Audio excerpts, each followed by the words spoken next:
Hey folks, welcome into the webinar. We got a really exciting presentation coming up by Javan and Rob. Hopefully, yeah, first of all, let us know where you're coming in from. This is, wow, we're nearing our 60th webinar with Sustainable Design Masterclass. It's been over the last 2 years. It's crazy to think that we've been, yeah, we're almost near 60 because Neil and I just kind of did this in our spare time, and now it's been pretty consistent, but great. It's always really exciting to hear where everybody's coming in from. So share down below. I'm personally in Berkeley, California right now. Rob and Javan, you guys both in BC? You know what? I'm in Alberta, and I think Javan's in Alberta too, actually, I think. So. Okay. Why do I always get that confused? Why do I always assume all the Canadians are in BC? I should know this by now. Okay, so Javan's coming in from Cochrane in Alberta. Awesome. Are you guys in within pretty close distance of each other? Yeah, I think like 2 or 3 hours. Oh wow, okay. Yeah, pretty close. 2-3 hours. Great. So we got 23 folks here. More streaming in. Well, this is awesome because I know that for a lot of us who are starting out, business is such an important conversation. We don't talk about it enough. Like, we all have our passions and we want to dive in. But if we don't get that business piece dialed in first, we're in for a heap of headaches and trouble and disappointments down the line. Now, for those of you who are new, welcome to the Sustainable Design Masterclass. I'm Raleigh Latham. Normally, I'm joined by Neil Spackman. He might pop in a bit later, but we're committed to bringing you kind of the top regenerative system designers that we can find all across the world. These are ecologists, these are entrepreneurs, these are business designers like Javan and Rob. We're helping people in the regenerative agriculture space set up systems that actually help them restore land bases, recover ecological security, and do a lot of amazing things in the world. So before we get started, I want to just let you guys know, turn off your distractions. You got a phone, poof, toss it out. You got Facebook on, just delete Facebook. Facebook is dumb. I know it's semi-useful, but it's also a distraction. So we may not delete it, but at least turn it off for this presentation because you want to take notes. You want to take notes because they're presenting principles, important principles. So without the distractions, you're going to be able to concentrate, and it's going to be great. So Javan and Rob, you both ready to rock? Totally. All right, awesome. Well, welcome everybody. So I'm really stoked to bring on Javan Bernankevitch and Rob Avis. Both of them are just phenomenal business advisors. They're doing land design, they're doing greenhouse design. They've done so many things in the world of regenerative agriculture, and I've been proud to work with Javan personally in the last 2 years. He's helped me a lot doing holistic context work. And this knowledge is born from more than a decade, probably 2 decades of experience between them, if not more, of helping others, helping themselves, designing land bases. And they're going to share principles on business design for all of you, which is just such an important key part that we all need to learn if we're going to do the work that we need to change the world and actually, repair ecology. So without further ado, why don't I turn on to Javan and Rob. So great to have you guys on. Thanks so much, Raleigh. That's an introduction that we hope to live up to. I feel like there's fanfare and there should be a smoke machine. So appreciate that. You need a Tony. You already got the Tony Robbins headset. You need fireworks. I just need the little trampoline right before. Yeah, exactly. Awesome. Well, thanks everybody for stopping by to the webinar today. Really happy to be speaking to you. As Raleigh said, my name's Javan Bernankevitch and I'm joined by Rob Avis. And today we're going to be going over the Regenerative Business Mentorship Program in short. So we're going to give you an overview of the first 6 principles. We're going to talk about 3 principles we find really exceptional. And we are going to go into those 3 principles and talk about the case studies from previous participants and show you what those principles have done for them in their businesses and in their lives. Rob, anything you wanted to add to that? Yeah, I think the goal out of today, if we can set an intention, is to hopefully send you guys away with a few tidbits of information that you can potentially go and apply in your own businesses if you're running one right now. So pay attention. We're going to throw out a ton of value, and we'll take some questions at the end of the webinar today and address any questions that or ideas that weren't necessarily clear as we're going through the content. Something that you'll find during this webinar is some of the things we talk about are going to rub up against you, and they're going to rub pretty hard, and probably not in a good way. They're going to rub up in coming against some beliefs about money, some beliefs about the value that you have to offer, that you can make money doing what it is you love within the regenerative design or installation landscape. It's not an easy thing, and it's something we deal with all of our participants, and some of the one-on-one coaching that both me and Rob do is when we give out a principle, let's say like the first principle, we will be profitable, we will not subsidize, either people roll their eyes or they start to say, well, what do you mean be profitable? Like, isn't that the problem with the world today? So what I'm going to ask you to do is that when you feel friction, and you probably will, we have a lot of things that are going to seem simple or are going to seem contrarian, so chances are you are going to feel a bit of friction to what we're saying. I want you to think about what specifically it is that's really rubbing up against you, and see if you can crystallize that, and then if you can, take that and put it into a question format, specifically like, hey, Javan and Rob, I'm a blacksmith. I do, we had this question recently, I'm a blacksmith. I can't imagine how this program would actually apply to me. Could you help me out? And we're happy to do that, because at the end of our presentation here, which will be rather short, we're going to loan you our brains. So any business questions, any conversations, anything like that, we're happy to help with. The main thing that Rob and I are doing with this program is trying to help everybody catch the incredible wave that's already here in terms of the need and the demand for regenerative businesses, designers, and services, and then to get ready for the even bigger wave that's coming. If anybody's been watching all the typhoons, both Florence and the one that came onto Asia, everything is interconnected, and the more that we can help with design solutions and each other, the better off we are. So Rob and I are here today to level you up in whatever way we can. So please realize that that's what we're doing, and any way we can help is the way we want to do it. So with that, what I'll do is I'll start the conversation off. This is called the Regenerative Business Mentorship. There's two levels. There's level 1 and a level 2. Level 1 is principles 1 through 6, and level 2 is principles 7 through 12. And there's a bonus 13. If you want to take a look at some of the information that we're speaking about today, you can go to vergepermaculture.ca/RBM, and you can take a look at what the program's about and all the rest of it. But really today, what we're trying to do is show you the principles so you can get a good sense of that going forward. So this is a distillation of this work. So you want to save the world, as we all do, but you might be burnt out, or you may not be able to fill your wallet.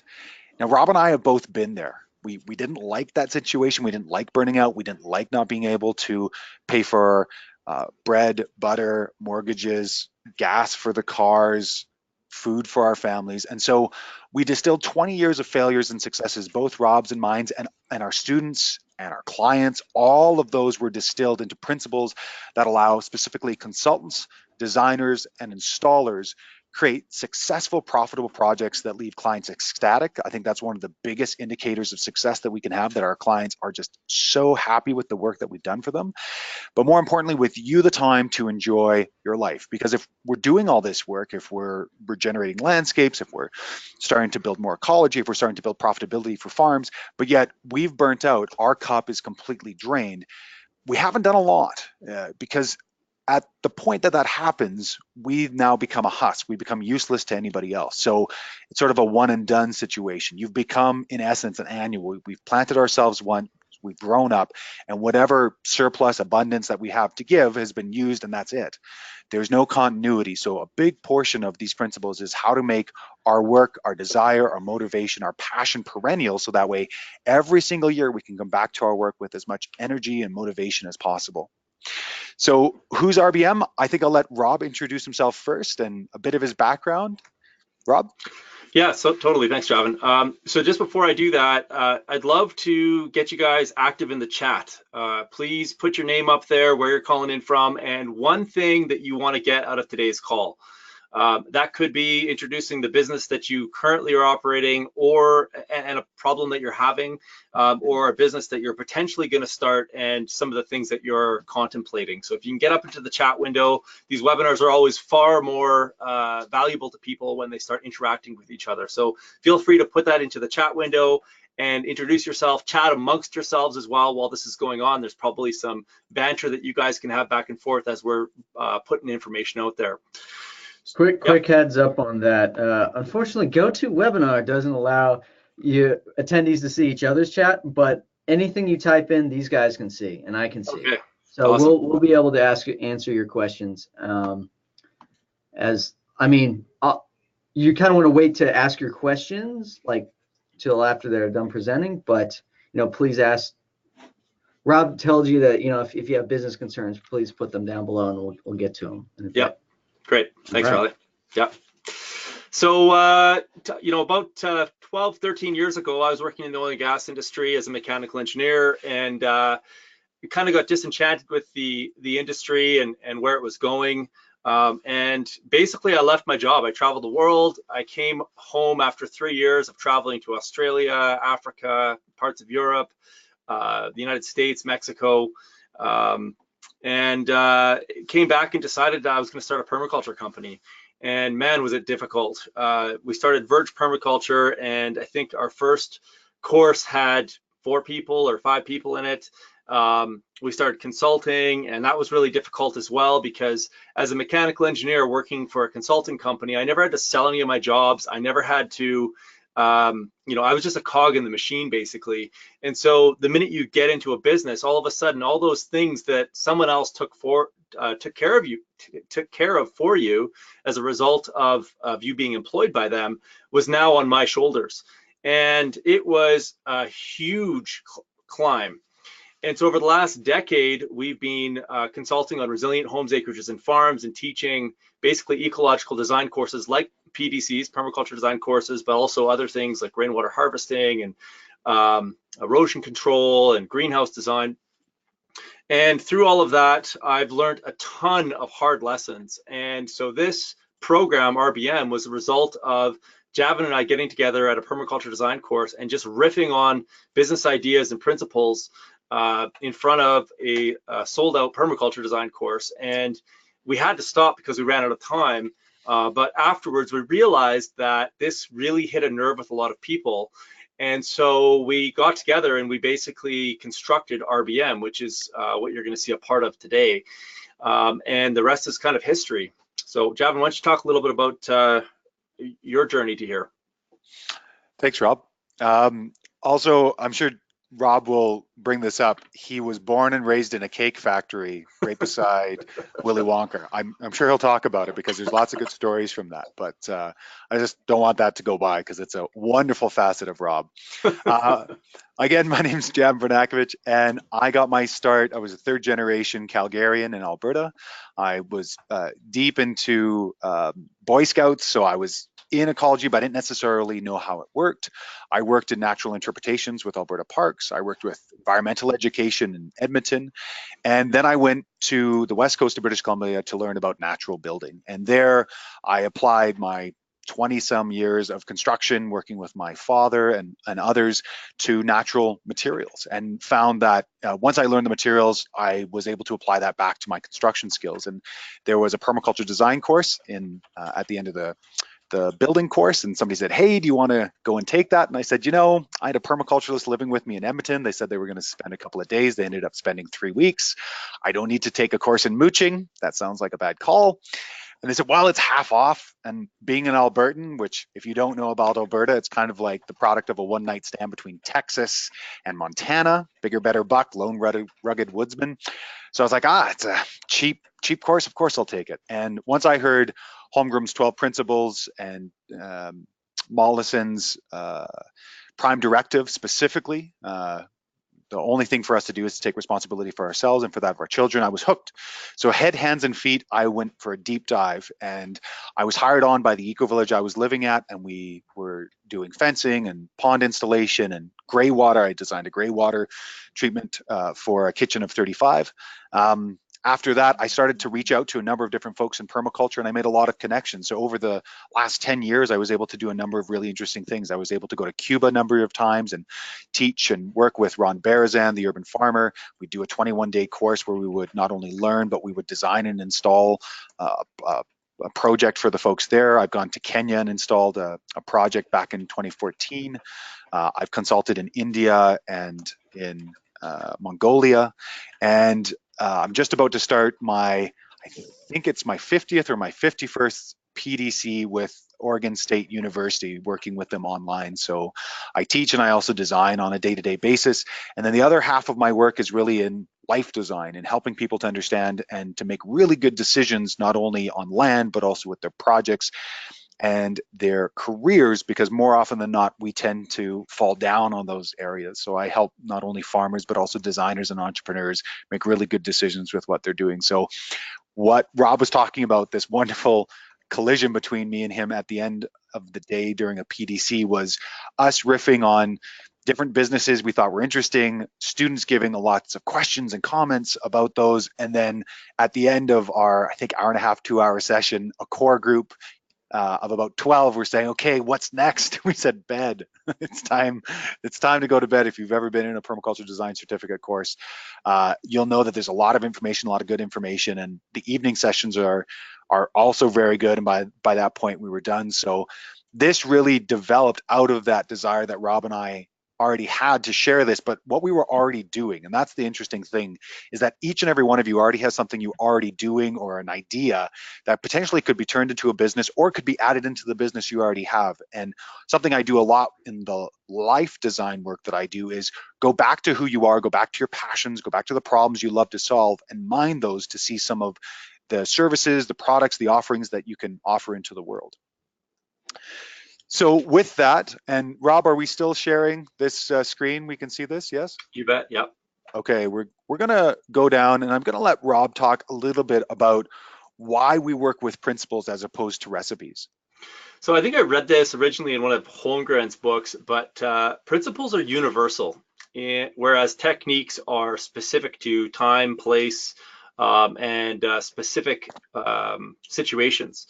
And so a lot of the literature out there on farming and even on business are very technique centric, which means that people will go to these courses or read these books or listen to these podcasts and get these great technique based ideas, and then only to turn around, go home, apply them, and completely fail at it, and not know why. They don't understand why it works for Tim Ferriss or why it works for Tony Robbins or somebody like that, but it doesn't work for them.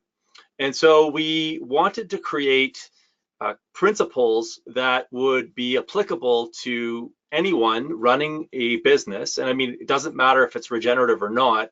These are principles that would work in almost any business. But when we looked at specifically at our colleagues around us, the businesses that were in our space, that were doing similar things, running alongside of us, the things that we noticed amongst them were usually the result of some lack of understanding or limiting beliefs within their existing business, something that they may not have seen as they got into business. Because a lot of times people go into these businesses because they have passion in spades.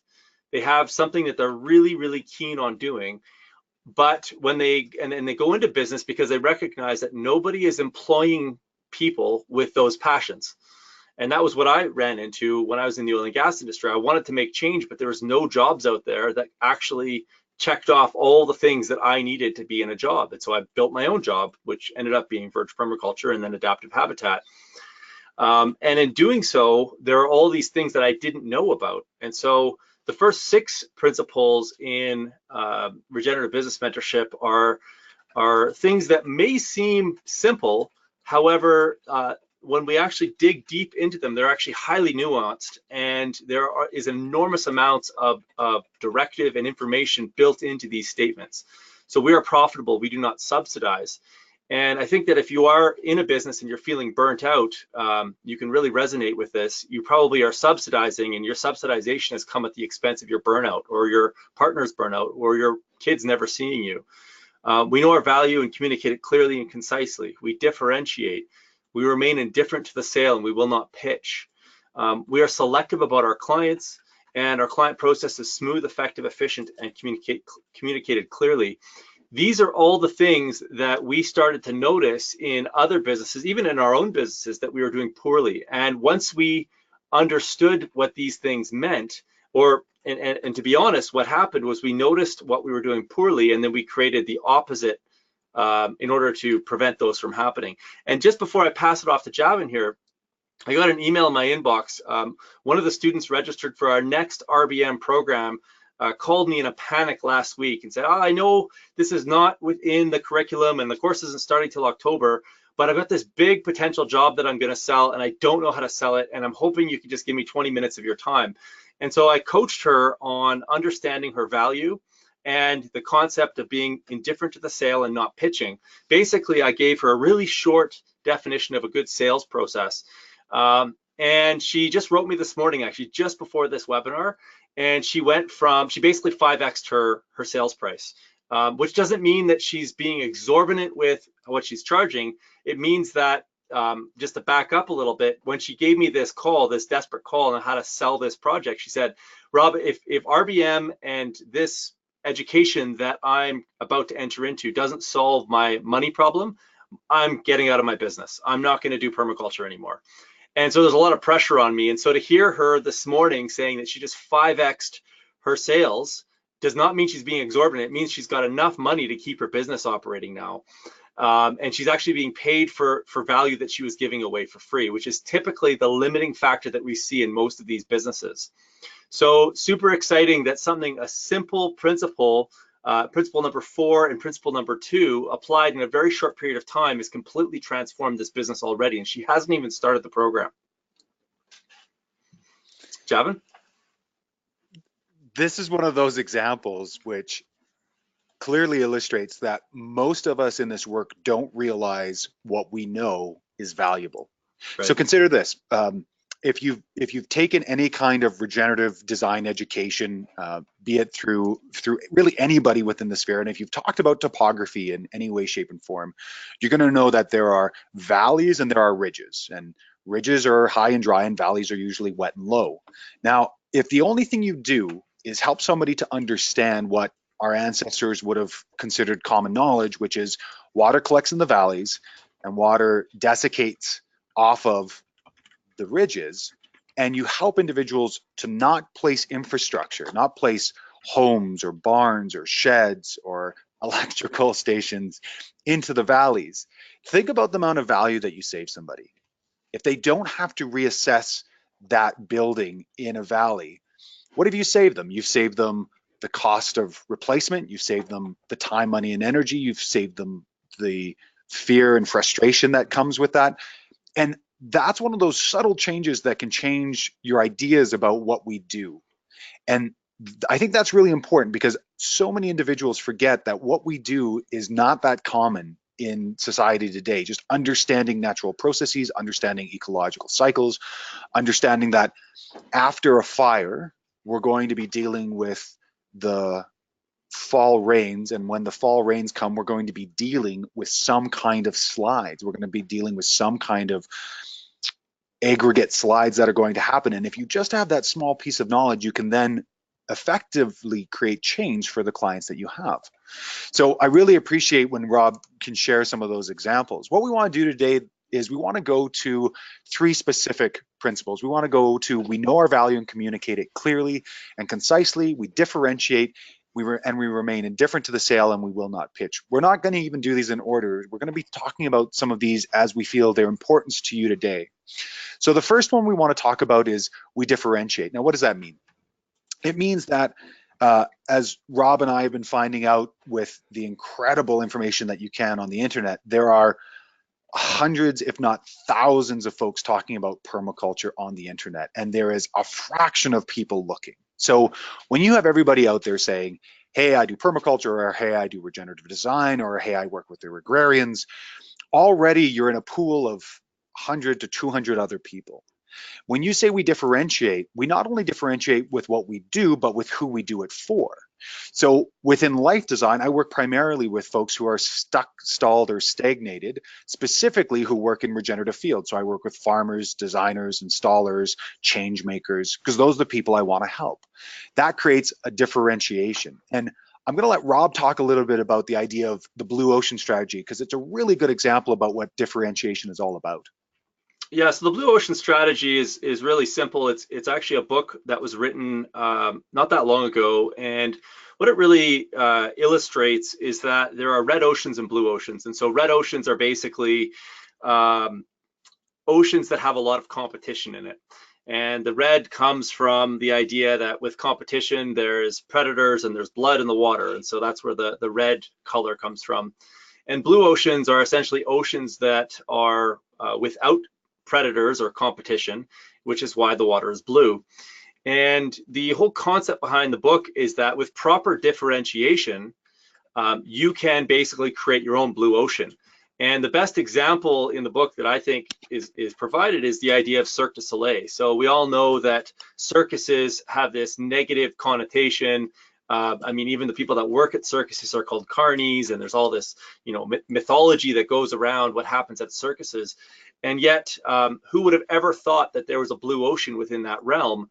And so Cirque du Soleil is now one of the most premier companies, one of the largest companies in the world, especially I would say the largest circus company in the world. And they did that by proper product differentiation and completely redefining the niche. And so there are lots of benefits outside of that with regards to product differentiation. But Javan's going to talk a little bit about one of the students that came through our program and the dramatic changes that have occurred in their business as a result of getting clear on their niche and differentiating themselves correctly. So one of our first case studies is going to be Gruber Family Farm. This is Rachael and Carlton, and I met these folks at a holistic management workshop. They are incredible growers of fungi. They're exceptional at what they do. They're exceptional technicians. But one of the things that they suffered from was that they would constantly tell us in the group, in the course, and all the other entrepreneurs that were with us, that their mushrooms were for everyone. Now, the problem with saying that is that when you have a product that's for everyone, it's ostensibly for no one, because instead of going out there and saying this is for you and for you alone, you're saying that everyone should have some interest in it, and it reduces the amount of what's called gravity or stickiness to a specific conversation. So what we did with Carlton and Rachael is, one, we connected them with an incredible visual brander named Christopher Heffley. That's heffley.ca. Incredible brander, works mostly with regenerative projects and institutions. And secondly, we went and we walked through something with them called a niche statement. And a niche statement basically says we work with these kind of people who have these kind of problems, helping them to get these kinds of results. But when we went a step further, and we basically said, okay, so who absolutely needs to get these types of mushrooms, or who would love to have this type of food? And as we pushed and pushed and pushed and pushed, we got to a place of realizing that because of the protein that's within mushrooms, and because of different types of lifestyle or diet choices, vegetarians and vegans were more eligible for their product than, let's say, carnivores, especially in a place like Edmonton, Alberta. Alberta is known for its beef, and Edmonton is a blue collar town. So even more so, this is a place that doesn't really look favorably on mushrooms. So when they did that, they started to focus, and they got tighter and tighter and tighter on their niche, to the point to where they could really be specific on who they were for. And they would always pick up carnivores. They would always pick up somebody who said, oh yeah, we should absolutely have those, or take a look at the incredible packaging, or take a look at the incredible blue oyster mushrooms, or the pink oyster mushrooms. But that allowed them to say that they were locally grown, which allowed them to segment. They were hemp-based, which allowed them to segment more. They were ethically cultivated, again, segmenting more, with recycled material, hand-picked for peak nutrition. Now, if you read that sentence, if you read that niche statement, you're going to find really quickly that some of you are drawn more so to these folks than others. And that's what's great about niching. That's what's great about differentiating, is it shows who you're for and potentially who you're not. Rob, was there anything you wanted to add about Rachael and Carlton? Yeah, mainly that we've all heard the saying, if you're in business, that 50% of your marketing dollars are going to be wasted. And one of the reasons that 50% of your marketing dollars are wasted when you're trying to promote yourself is that we don't have a clear enough definition of how we're differentiated and how we're niched. So if you know that your mushrooms are for vegans and vegetarians, you instantly know where to find vegans and vegetarians. We could instantly, as a group, come up with an incredible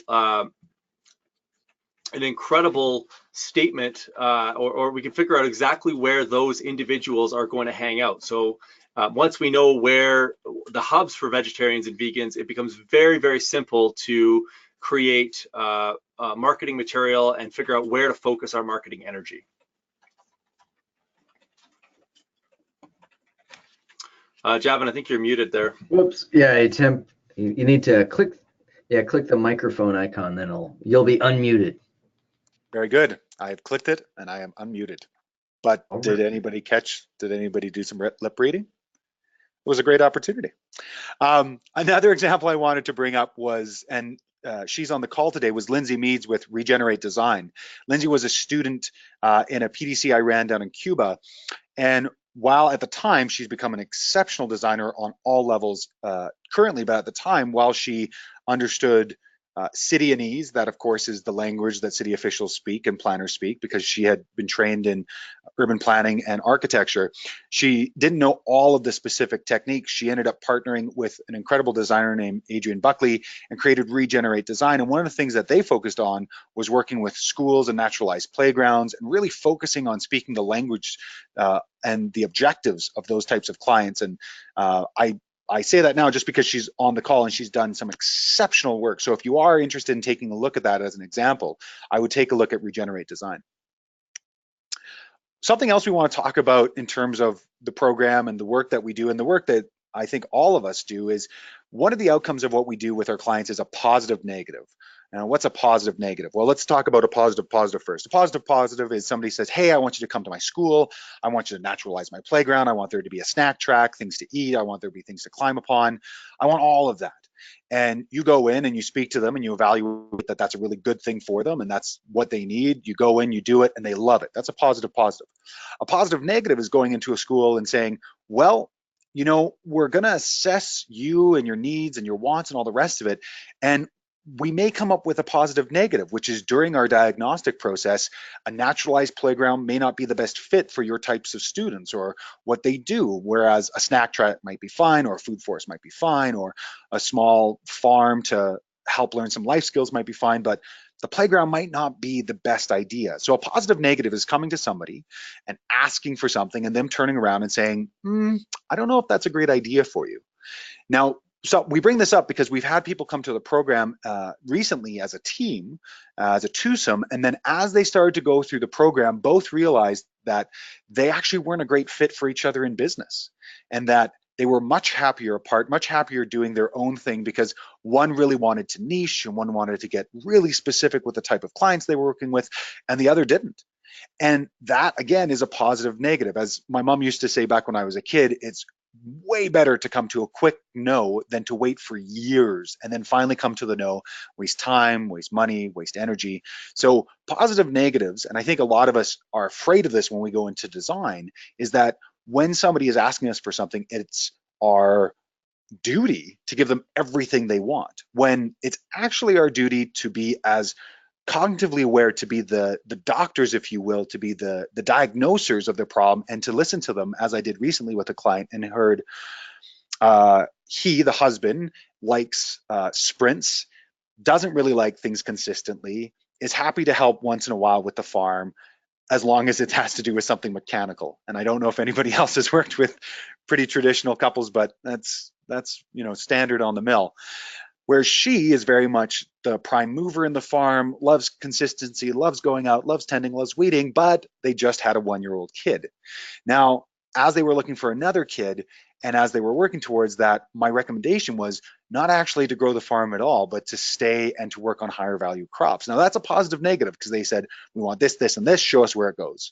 Positive negative is me coming to them and saying, you know, it may not be a great idea for you at this time, maybe in the future when you get more people on the land and all the rest of it, but that is one of the highest levels of value that we can offer our clients by just being honest with them and saying, you're going to hire me, but you're also going to hire me to evaluate you on every level of this to make sure that you end up with the absolutely best solution you can. Rob, anything to add about positive negatives? Yeah, I think just reflecting on the last RBM session that we did, you know, we had a company come in with 2 partners, and as a result of really getting clear on their niche and understanding how they were going to differentiate themselves, they ended up not working together. They actually ended up parting ways as a result of it. And so while they came in to fix their business, they ended up fixing their lives. And so I think having good product differentiation, understanding your niche, especially if you've got partners in your company, is really, really important. And it might end up breaking your company, which means that you can move on with your life. And so it's positive in the sense that you're not going to try and push a rock up a hill. It's negative because now you're probably going to be moving in a different business direction. But so often, and I've been in a business, a $20 million a year business that ended up going bankrupt. It's my dad's business. And you know, at some point, as entrepreneurs, we're the epitome. We have the epitome of optimism. We're like hopeless optimists, and we just keep saying, you know, one more month, one more year, one more decade. And sometimes you have to have the right tools to know when to walk away. And so product differentiation can be part of that solution, and really doing your homework there. And so I think it's important to see the positive, negative, both in the work that we do as highly valuable, but also in diagnosing your own business and understanding when you should walk away from it. Being really clear on your niche and your product differentiation is highly important. That's a great point, and no's aren't bad. Rob and I have both experimented with multiple types of businesses. I ran a microgreens enterprise out of Victoria, BC. I was growing mushroom spawn. There's lots of things we've all done where we've just said, you know what, this doesn't fit who I am or what I'm doing, and I can't differentiate myself out within the market. And that's one of the great things about this principle, is that if you feel you cannot differentiate yourself enough, it may be a good indicator that it's time to do something else. If you're interested in listening more about these principles, Rob and I did a great series of podcasts with Diego Footer of Creative Destruction, all about these as they apply to designers and farmers. And I've just put the link out if folks are interested. I want to go on to this principle now. We know our value and we communicate it clearly and concisely. Now, this is one of those things that a lot of people fail to recognize is a cornerstone. If you don't know what you offer, then the potential client doesn't know what you offer either. They're not a mind reader. And if you are one of those people who, when somebody calls to ask you, hey, what do you do? How could we work together? And you have more ums and ahs than the client, it's a great indicator that you don't know your value.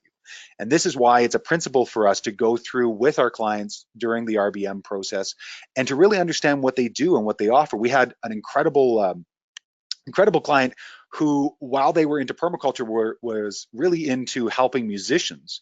And it was through that process that they were able to understand that the value they brought musicians was able to live independent lives of music labels. So they didn't have to be beholden to music label specifics, especially when it comes to the percentage that they take.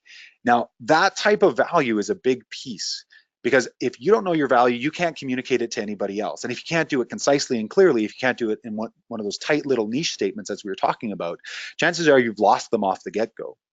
One of the examples we wanted to share with you is a brilliant one about Will, who works in renewables. Rob? You're gonna have to unmute, Rob. But I do like trying to figure out how to lip read. It's fun. Yeah, totally. So Will's an engineer, and he was trying to get into the solar industry. He was doing solar design for another company, but wanted to go off on his own, and or potentially get into the residential solar side of things. And so he did some exploration and found that the options available to him were pretty limited, at least in terms of the remuneration that he was going to receive. And there's kind of 2 prongs to this story. So number one, knowing your value knows like where your scale of expertise should be applied. And so for Will to spend the rest of his life worrying about residential solar arrays was like trying to cut butter with a chainsaw. He had an enormous amount of horsepower, a very analytical mind, and through the program, what he realized was that he had an incredible amount of value. And I can say this for myself as a consultant, that there are a lot of poor operators out there, not just in the solar side of things, not just, I mean, all trades basically, even engineers and architects. There's just a lot of really poorly run companies, people that don't understand these principles. And so knowing that, Will actually started to approach municipalities, recognizing that one of the highest value offerings that he actually had was his thinking and his ability to separate the wheat from the chaff.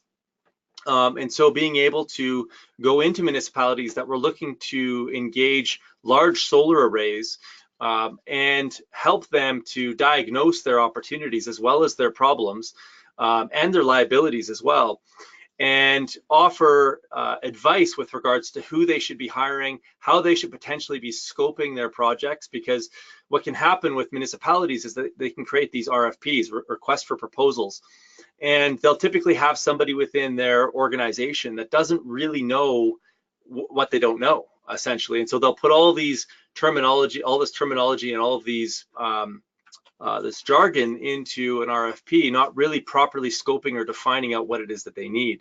And so Will recognized that he could provide an enormous amount of value, like hundreds and hundreds of thousands of dollars worth of value, by helping these municipalities navigate this, by helping them to create those RFPs built by an industry insider, so that when they were going out and tendering for offerings, they could have the horsepower of an engineer on their side and not be pushed around.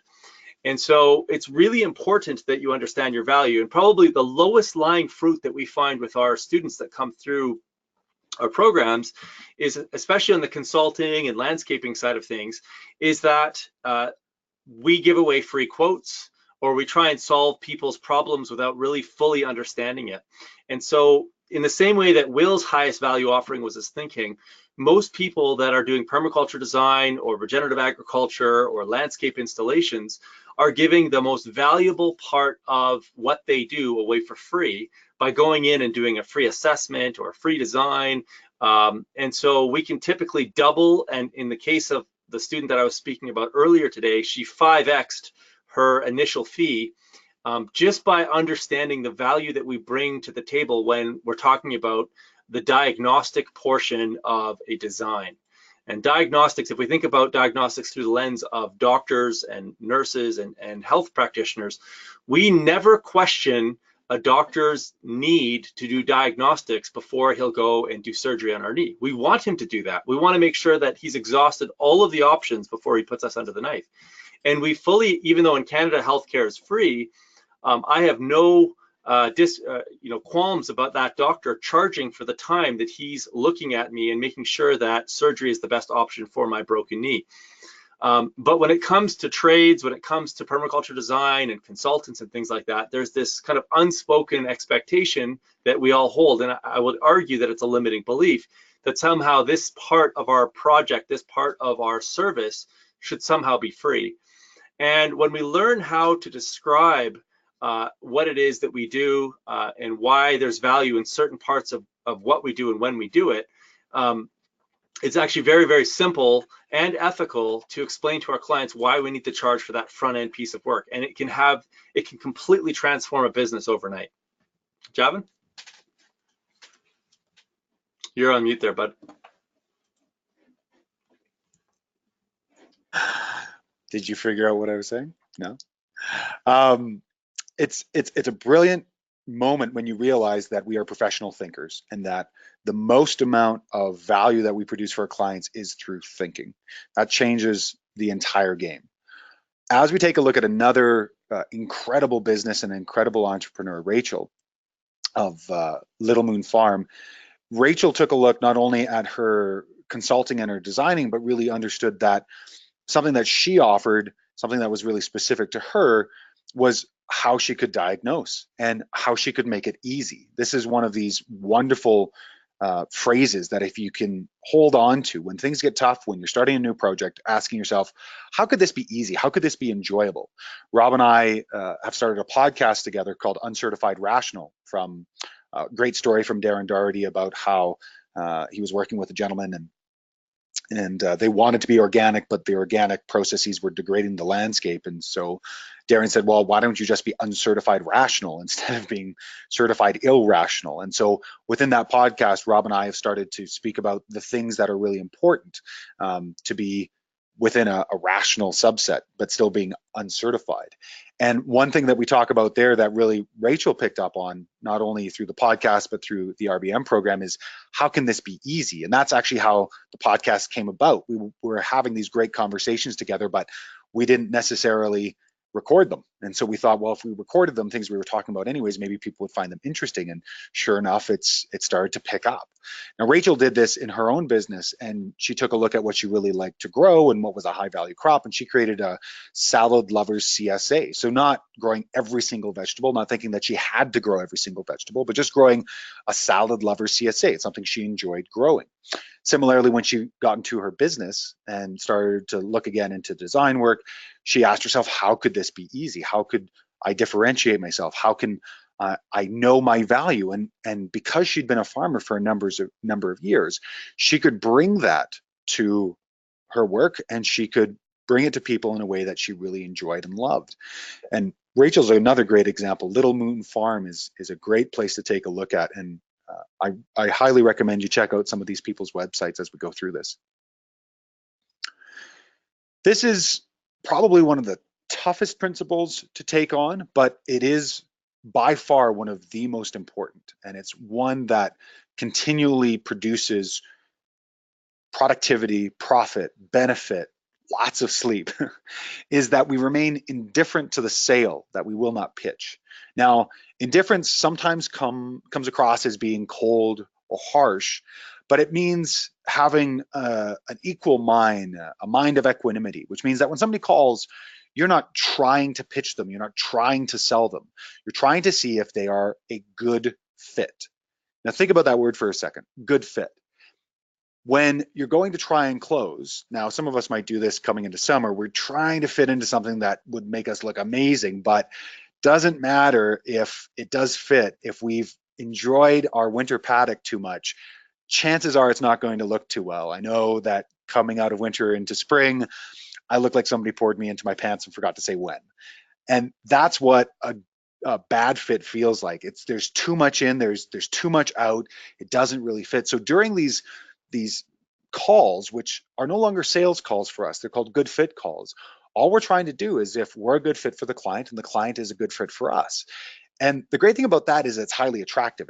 As we're speaking to people and talking to individuals, we realize quite quickly that, especially if we're on the buyer's side, that it's very attractive to talk to somebody that isn't trying to sell you every single time, that when you're talking to them, it's like, yep, this is perfect, absolutely perfect, and you haven't said a word. As it happened within the last two RBM offerings of level 1, both me and Rob turned away. I turned away at least 3 students because they weren't ready for it. They were too far gone. They had too many things going on at home. There's all of these pieces. And if you really come to sales in a way that says, I really want to make sure this is a good fit for both of us because I not only want to do it, but also because I guarantee my work, that's a big piece of it. And Rob, did you want to add to that before we go on to the next example? Just really quickly, that when I got into all of this, I hated sales. And when I really embodied this idea and created a sales process for myself that worked for me, that really worked for establishing fit and bringing value to the client first, not only did my price per project go up so that it was actually sustainable for me to be in my business, but it was not something that I dreaded every time. I did not dread going into a sales call. I actually really looked forward to it because I had a process, and I knew that my job was not to convince them of something that they did not want.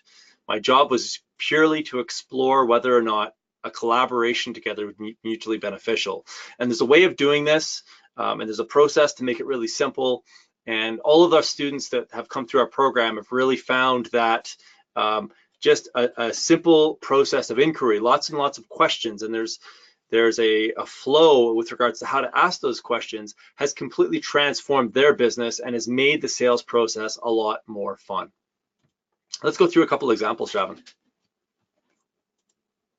You're muted there again, but So one of the examples we want to go through is Symbiosis, incredible land design company down in Texas, founded and headed by Michael Wolfert. So one of the things that Mike did underneath this idea of remaining indifferent is, for the longest time, he was having a really hard time remaining indifferent and saying, I just really want to find clients that fit the prices that I need to charge to make sure that it's sustainable for me, that it's sustainable for my crew, and that it's sustainable for the company. And while this is something that he's still working and growing with, it's increased his design fees to the point to where he's actually able to take the time, the money, and the energy to do the work necessary and to not subsidize his work, which is really important, because if you are not charging enough so that you can take the time, money, and energy to be able to do the work well, it means you're subsidizing with your time, your effort, sleep, family time, all the rest of it. So the main thing that Mike did here is that he said, okay, I'm going to practice remaining indifferent, that I'm not going to manage my clients' finances. Now, some of you might have done that in the past, where you're speaking to somebody and they're telling you, hey, I don't have a lot of money and I can't do this. And that's okay.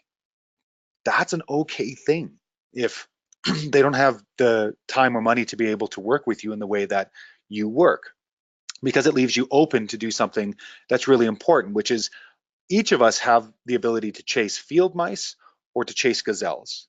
Now, if we chase a field mouse, it's about this big.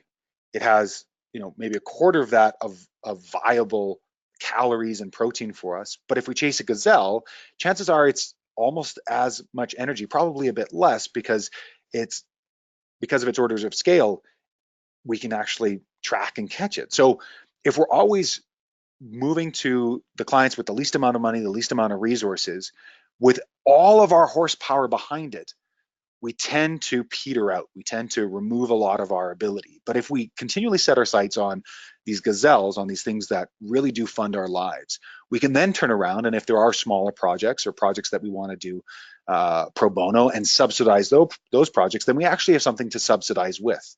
So if the cup is full or overflowing, there's extra. If the cup is nearing empty or totally gone, there's nothing for us to give. And one of the great examples I have of this is Edible Landscapes Design. Now, these folks, Nick Poeta, Joshua Wegler, and Mark DiMonte, these guys have done some incredible work with RBM. They've taken so many of the principles and applied them from an incredible business sales process to the point to where Josh was able to wake up on Saturday morning at 8 a.m. and go through an entire sales process that we had helped them create, and then they had taken to the place where they felt comfortable with, was able to go through the whole piece, was able to offer the new design rates and the new installation rates, and was able to be happy with that and be indifferent to the call and to the sale. It was so attractive, they landed one of the largest jobs they had had to that point and have continued to grow. Now, as Rob said before, it's not that we're necessarily charging more or we're gouging or we're exploiting, but we're actually starting to charge the fees that we help solve people's problems. Now, I've said that a little bit weird. Again, if we go back to the idea of being in a valley and we're helping people not to place infrastructure in places that might flood or will flood, we're solving an incredible problem. We're solving anywhere from $1 million to a $2 million problem. If you're charging $35 an hour and you spend 2 or 3 hours upon that, the return on energy investment is incredible. The ROEI, the investment return. But when we start to scale up and we say, actually, this is worth more, then all of a sudden we're actually solving a problem at an appropriate scale. The other thing that these folks did, which I think is pretty incredible, is they scaled their services. So they had the premium services of they'll come in, they'll work with your objectives, they'll work with your problems, they'll design, they'll install, they'll do maintenance, all of that. But they also went all the way back and said, for people who potentially didn't have those finances, they started to build products and offerings for the DIY folks, for the folks who wanted to put the time and the energy and the money into it. And Rob has a great way of saying this, and I think I'll let you talk about, Rob, about being a guide and about working with somebody with a hand-holding conversation, or carrying them on your shoulders, if you wouldn't mind.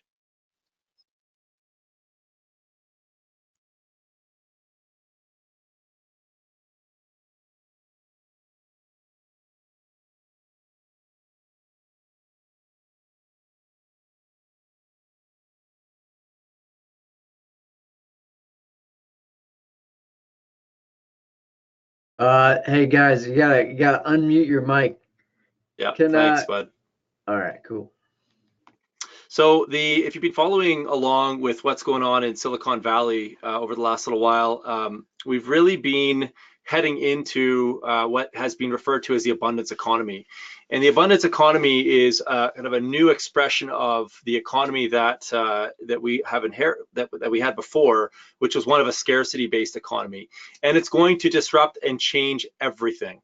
And so essentially right now, if you go onto YouTube, if you go onto Google, if you go onto any of these information repositories that we're all publicly building, there is no shortage of information. In fact, the problem now is that there's too much information.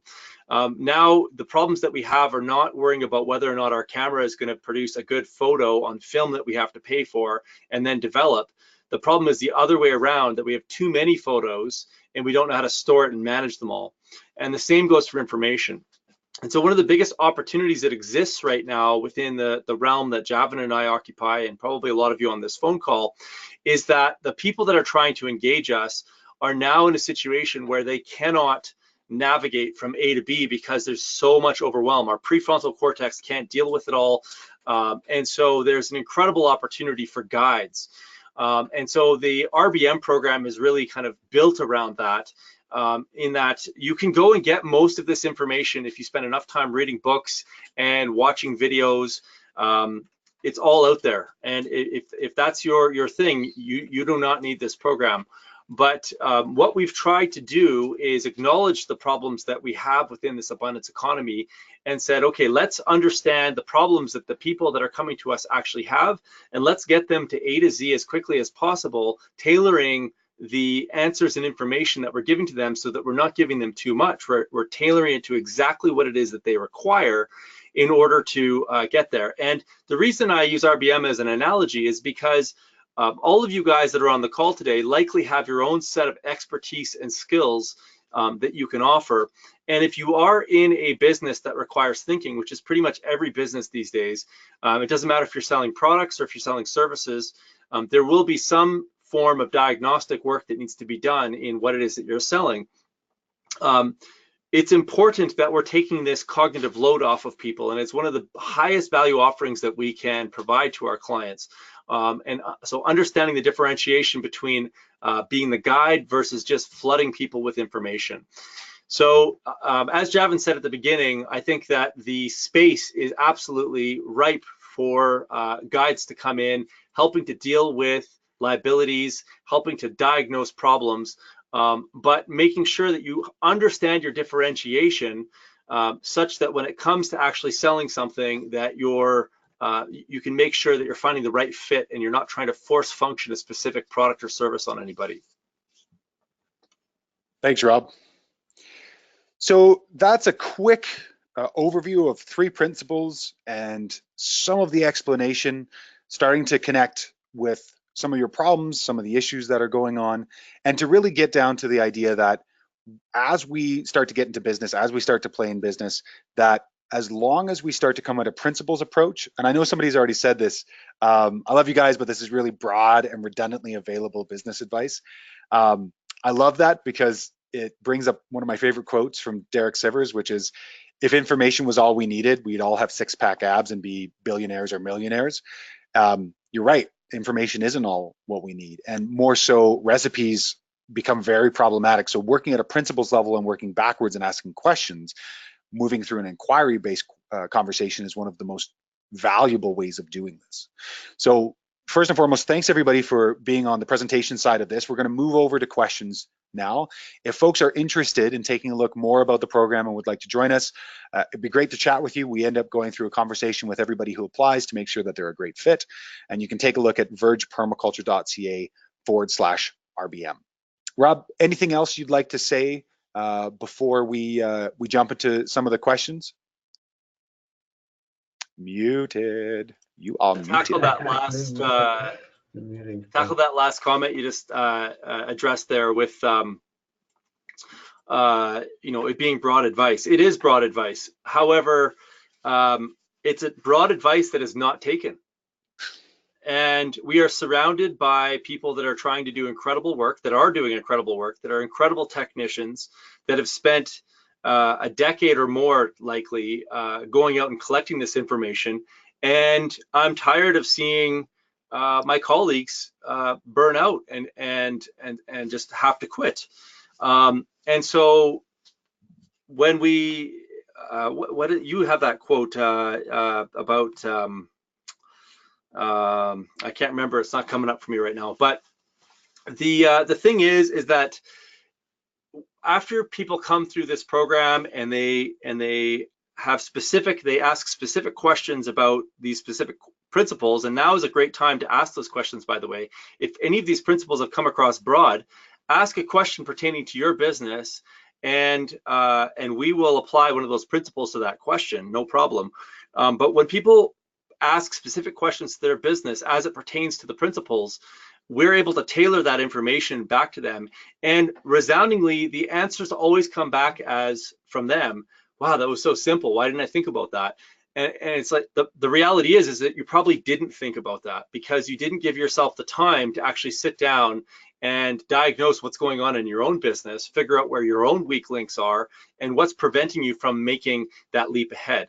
As I said earlier, most of the consulting businesses that we've seen have struggled to get ahead because they don't have a good sales process, or they cannot communicate with their clients throughout the actual project because they didn't charge enough to account for the time needed to keep their clients on board. These are not simple, these are not hard things, they're very simple things. And usually there is a weak link that we can address, or a lead domino, one or two things or three things in a business that completely transform a business overnight. It's literally that quick. And usually the hardest thing to get through to people, or the hardest hurdle for them to overcome, are simple limiting beliefs or mental blocks. And this is where Javan is just so incredible at helping people to uncover those limiting beliefs and really get to the heart of what is preventing somebody from coming to terms with the fact that they actually have to 5x their price or 10x their price. And usually the thing that's preventing them from doing that is a misunderstanding of where the value that they have is being delivered. And so each different business category is going to have different weak links or limiting beliefs or limiting factors. And once we can establish where those are, the dominoes literally start falling down, but in a positive sense, and things start transforming really quickly. So by all means, throw some questions up there, guys. I'd love to see where you guys are at with your own businesses. And Javan and I will do our best to address them. Okay, we're going to run through them. Ryan, so great to have you from South Africa. Liz from Hawaii. Jay from Stockton. Katharina from Spain, thanks so much for coming. Karen, thanks so much. So we start off with Christina from Oregon, looking for ideas on creating a profitable permaculture-focused business. Cool. So Christina, I think first and foremost, this is something I work a lot with folks on through a process called Zones of Brilliance. And it's one of the easiest ways to start to get a little bead on the crosshairs on what might be specific to you, because I can tell you that microgreens almost always make money where you are, depending on how much competition there was. There was four other businesses where I was, and we were still able to be profitable. I could tell you about growing mushrooms. I could tell you about a number of different specific businesses, but it's actually more useful to then turn around to you and ask you three questions. So three questions would be, first and foremost, and feel free to put this down on the questions and we can come back to it and kind of go back and forth. First and foremost, what are you gifted in? What are the things that you know how to do? What are your skills, your talents? What are the things that really you have? Do you already have a design background? Do you already have a production background when it comes to vegetation? Do you have an identification background? Do you have, all of these different pieces helps us to understand who you are as you come to this idea. So first is your talents, your skills, all of those pieces, your gifts. Next would be, what are your passions? What are the things you're really passionate about? Are you passionate about water? Are you passionate about seed saving? Are you passionate about working with herbs, or working with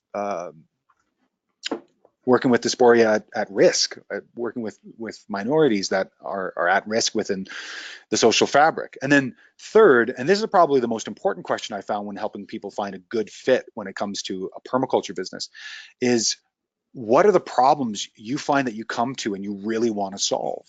So one of the problems I find that I enjoy solving is people's mental space. And Rob and I talked about this once, and I realized how rare I was in this space when he said, do you really like listening to all the problems that people have like when they're thinking about their business and going back into their childhood and understanding where that came from? I do. It's a problem I love to solve, and every day I wake up and I'm really excited about solving that problem. It's a problem that really gets me excited. So Christina, what I would ask is, give us a bit of context here. Tell us a little bit about who you are as a person, your gifts, your skills, your passions, the problems you like to solve, where you are in Oregon, how many people there are around you, what you've already thought about wanting to do. And we could probably take a look at it. I think Rob's probably in the same boat, is that coming from a purely design conversation, I've worked with a number of people down the States, specifically in the southern states, that have had a really hard time starting to build the design business, because while the desert is where water is most needed, it's not necessarily where it's understood to be most needed. So folks might really need the services that we provide, but they may not understand it, or we may need to change the way that we speak about it. We may have to speak a different currency. So I really want to answer your question, but I'm going to need a little bit more from you. Rob, do you want me to read out Lindsay's question, and I'll let you take first stab at it? Yep. So Lindsay from Regenerate Design, hey Linz, would love to address time management and cash flow challenges to achieve profitability year round. Rob?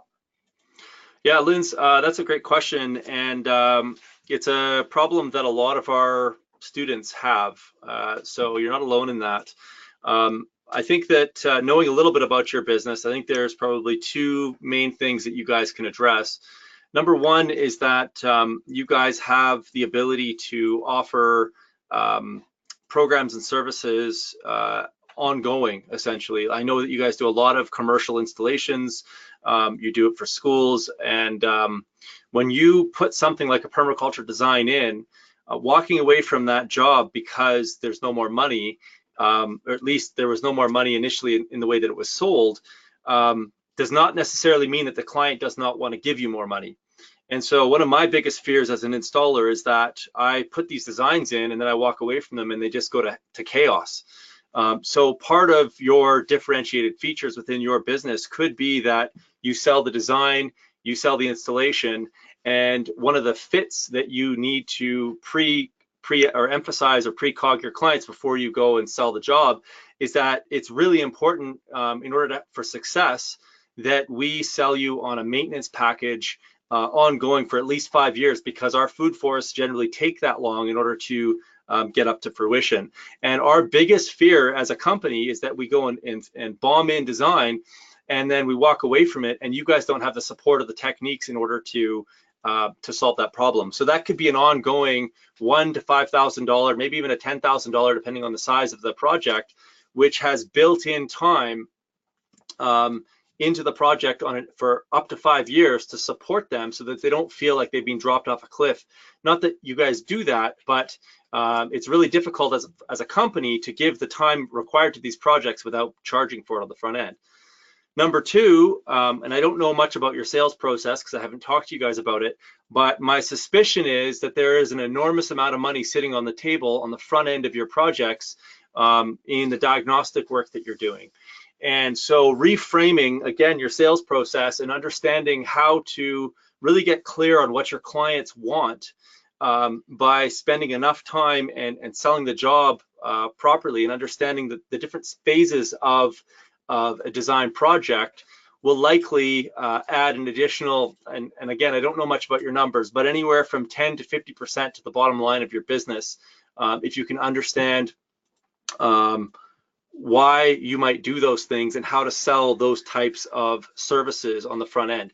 And if you do it properly, your clients will be happier with you. I know that your clients are already very happy with you, but they'll be happier with you because you've taken that time to really understand their problem at a very deep level.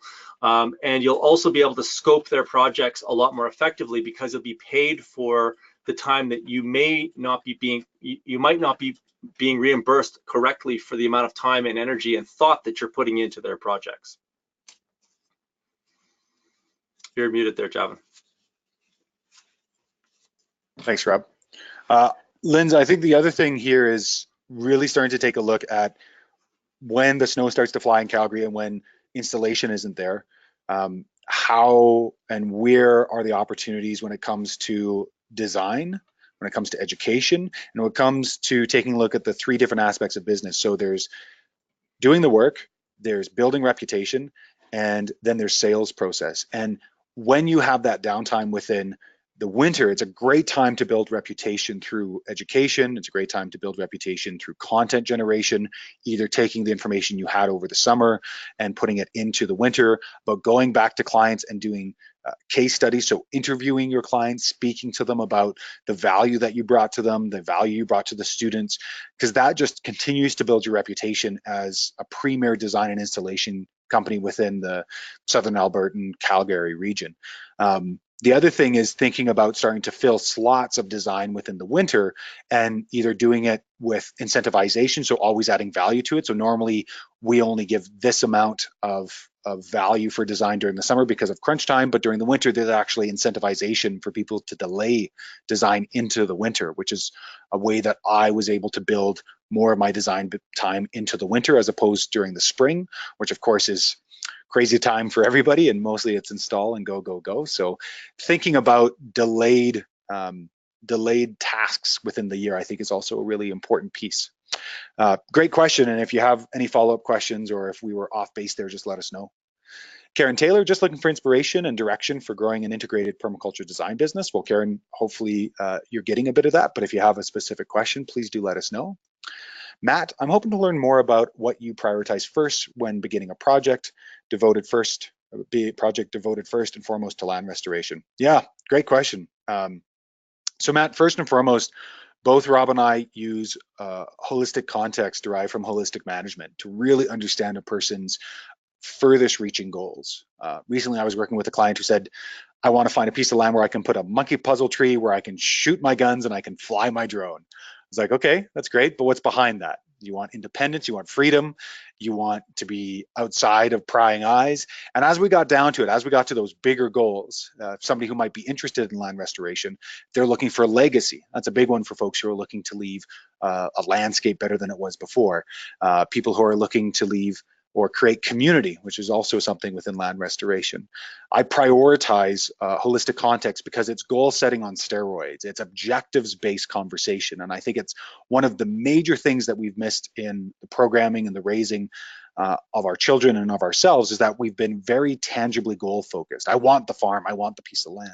Well, if you've ever worked with a client who's been a wannabe farmer, and when you've asked them, what do you really want? Well, I want to be close to the land. I want to have great food. I want my kids to grow up in a clean environment, etc. When you start to quiz them on what they have to do that, or the resources, you find out quite quickly that almost 50 to 60% of the people that call shouldn't be farmers.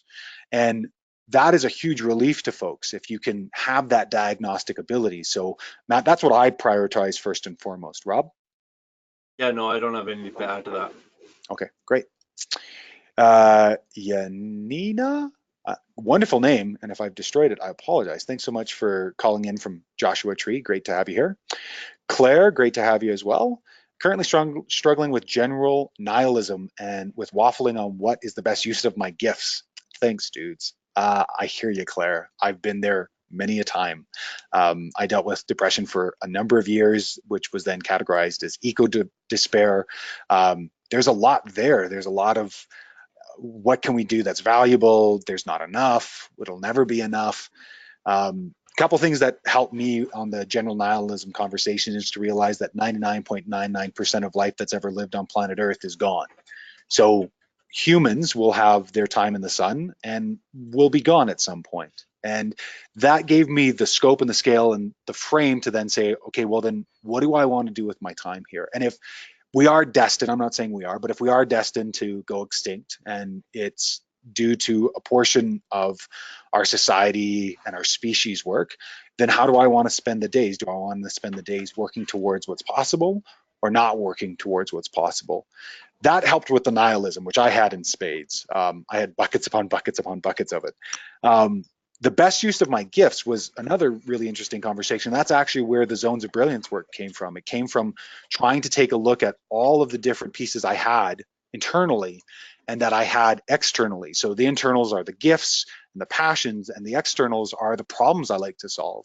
I really like working on broad scale water harvesting and earthworks, which led me to go to Africa to install a project in 2014, which led to a couple of individuals over in Africa seeing that project and going, wow, this thing has continued to pump out 300 to 600 kilograms of tilapia, warm white fish per year. It's continued to harvest all the water we need for all the nursery trees, which is 2,000 to 5,000 a year. Where do we do this again? I want to find the person who did this so we can go and learn from that person. And you got to think that's all great and good at the back end. I had no idea that would happen, but it started with, I really like water. I really like forming earthworks. I really wanted to learn. So I applied myself to learning. I went and visited Sepp Holzer, both in the States and over in Austria. I worked with a number of people, including a great mentor of mine and now colleague, Brandon Bauer, to learn about ponds, as well as another great colleague of mine, Gord Hebert, who's an earth worker of many years. And I just dedicated myself to understand, how do you make good ponds? How do you make good earthworks? How do you take water off a road? And over time, I became more and more eligible to then get the work. And this is something that a lot of people don't think of. Post PDC, Rob and I see this all the time.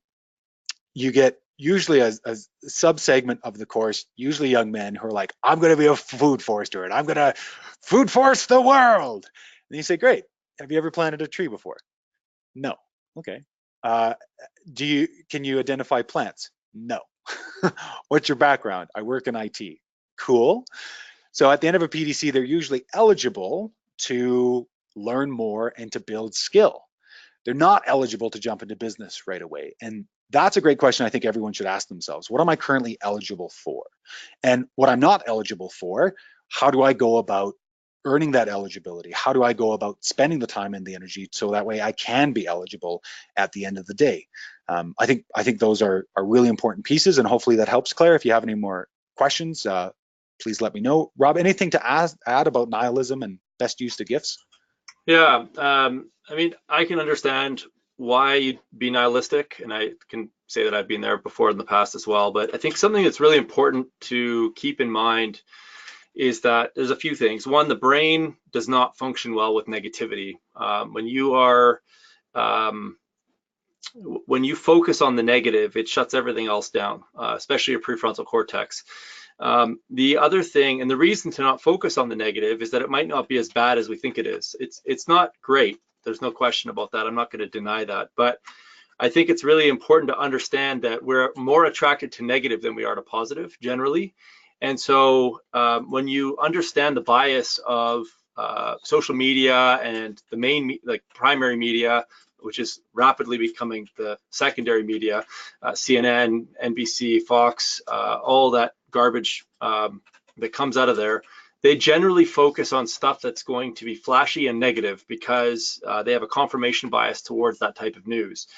So my advice to you is turn off all the news, turn off all your social media, and if you can't do that, unfriend people that are sharing negative things, and try and fill your days with positive stuff. The world needs more people that are focused on the positive. And the best analogy that I can give to that is that when you're on a canoe trip, if you're going down a river, you do not focus on the rocks because that's where your canoe will end up going. You focus on the pathways that you can take down the river that will ensure that you get there safely. And we don't know what the future holds. It could be any number of things. And so the most poignant thing that you can do with your life is focus on right now, focus on the present moment, and use your life gifts, as Javan said, to make the world a better place. Even if it means that we're not going to be here in a couple of 100 years, you got to enjoy your time while you're here. And for me, that is doing exactly what I'm doing. Every day I wake up and I'm stoked to work on the stuff that I'm working, and that's enough for me. And it just happens that I'm working in a field that is working towards a more regenerative and positive world. So just turn off the news, and that will improve you by 10 or 20% in terms of your overall outlook on life. Great comment there, Rob. Chetskia, I'm going out on a limb there. Thanks so much for joining us. Josh, thanks so much. Great to have you here. Looking for new ideas. Yeah, happy to help. Jay talking about, really broad advice. Maybe talking about self-awareness and finding a place in this permaculture community and expressing it to the uninformed or worse, resistant clients. So Jay, I'll just say that one of the things I was introduced to within the permaculture education and mentors I had is go to where you're invited. And so one of the things I don't do is I don't step into places where I'm not invited. But when I do reach resistant clients, which is every client to some extent, I speak the language of their objectives, and that always has a change. I was invited to do a permaculture design course with the University of Victoria, and as we were speaking about having to go and do projects and do design projects for students. And while there was lots of creative ideas, I turned back around and I said, so what are the problems that the maintenance folks are dealing with right now on site? And it changed the entire conversation. I went to, what are your operational mandates? What are your maintenance mandates? And how can we add to that instead of creating more maintenance? And that became a really incredible conversation because they were really interested in finding what I could do for them. Similarly, I worked on a 160-acre farm, working on the concept and the feasibility. And the gentleman wanted a straight road because he had, as a young German child, had read a book where in that book there was the straight road, and it had stayed with him for the next 70 years. And as he was talking about this straight road that went through 3 drainages and went over 2 types of soil and all the rest of it, which we know is going to be problematic in the long term for maintenance, I said, listen, and I'm a pretty famous guy, so I'm not going to say his name, but listen, I get that. And my job here is to show you the options and the conversations around that road and to tell you this is going to be a 4 to 5 times X price to put this road in to start off with, and probably in maintenance, a 10X road. That's my job. I'm here to tell you when your ideas merit what the land wants to offer and when they don't. And so that became a great conversation because he turned around and he said, and that's why we love you.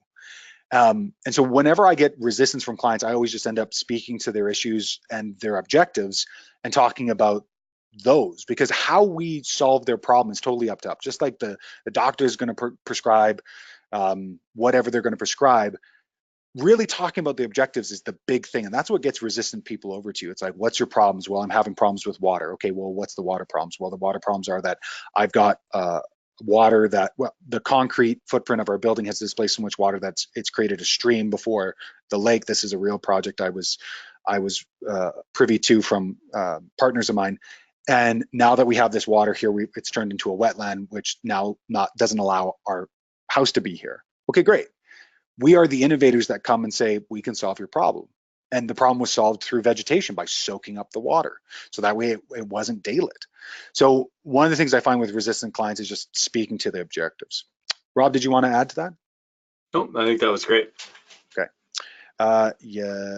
Nina or Yanani, I'm probably saying things that you hate having your name said as I do, because people say Javan, specifically Daniel Halsley, because he has that wonderful Midwest accent. On chasing gazelles instead of mice, I feel like the people with the least amount of money need our services the most. Or is it just me? My experience is no. My experience is that if you're alive today and you haven't considered entropy and how ecology works, you're in dire need of an upgrade of your thinking. You're in dire need of the upgrade of how you manage your land, and you're in dire need of how it all plays out. So yeah, there are individuals who don't have as much financial capital that need our services, but there's also people with financial capital that do. And one of the things that I found is that the more I focus on the gazelles, the more I can turn around to people who may not have the resources to finance what I usually charge. But that doesn't mean the 2 individuals aren't any less in need.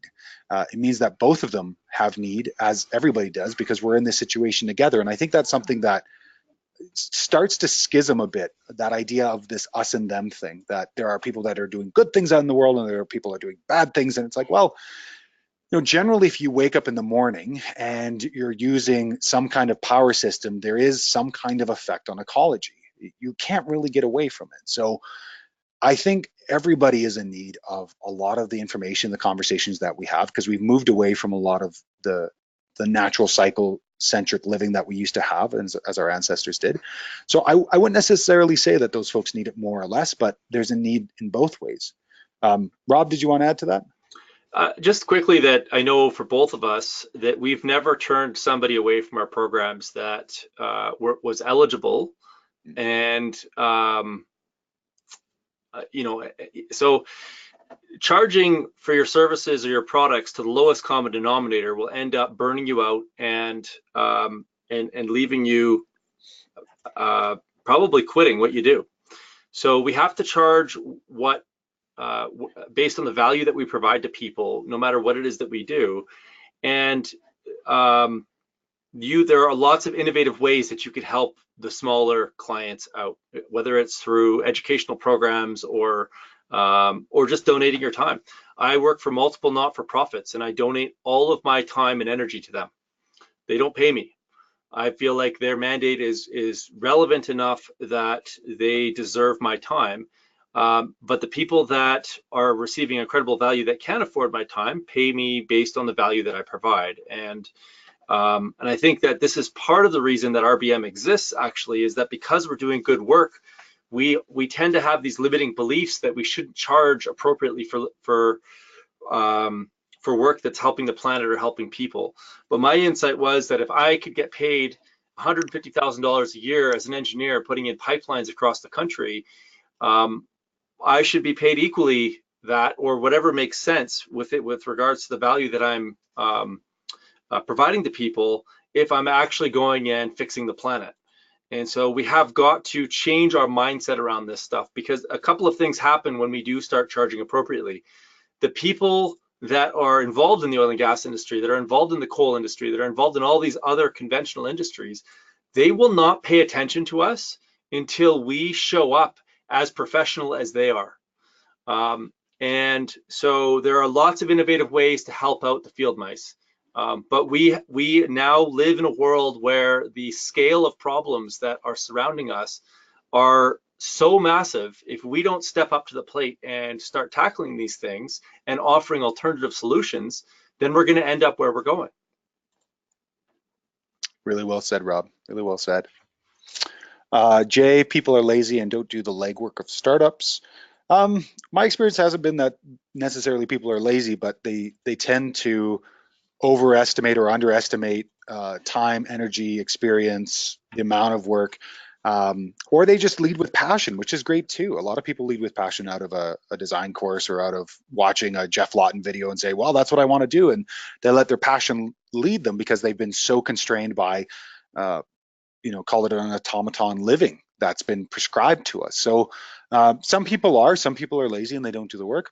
But my experience has been with the program and the folks that Rob and I have worked with is that there's usually just a lack of awareness, that they don't know that these things exist, that they don't understand how it works, or they've never been introduced to it. That's been my experience. Rob? Yeah, it's just a lack of knowledge. It's just like you can't put in a permaculture system if you haven't thought it through. And if it's your first time in business, then there's probably just a few skills or mindsets that you haven't adopted. And once you can understand them and you can internalize it, then it becomes really simple. Yeah, well said. Matt, sorry guys, don't worry about responding to my question. Matt, we did. I definitely had the wrong impression of the substance of this discussion. Real interesting, but not necessarily relevant to where I am now. No worries, Matt. Hopefully the answers helped. Jay, right? Do you know who you are? Do you know what you're good at, what you suck at? Can you ask for help, or you are a control freak? You have to know thyself, then you'll be effective in business. Absolutely, Jay. The time that we spend to understand ourselves as people and individuals is one of the best investments possible. Yeah. Josh, maintenance is huge. It is indeed. Chris, it seems like most of the mentorship program is mostly designed to the permaculture entrepreneur starting a new business.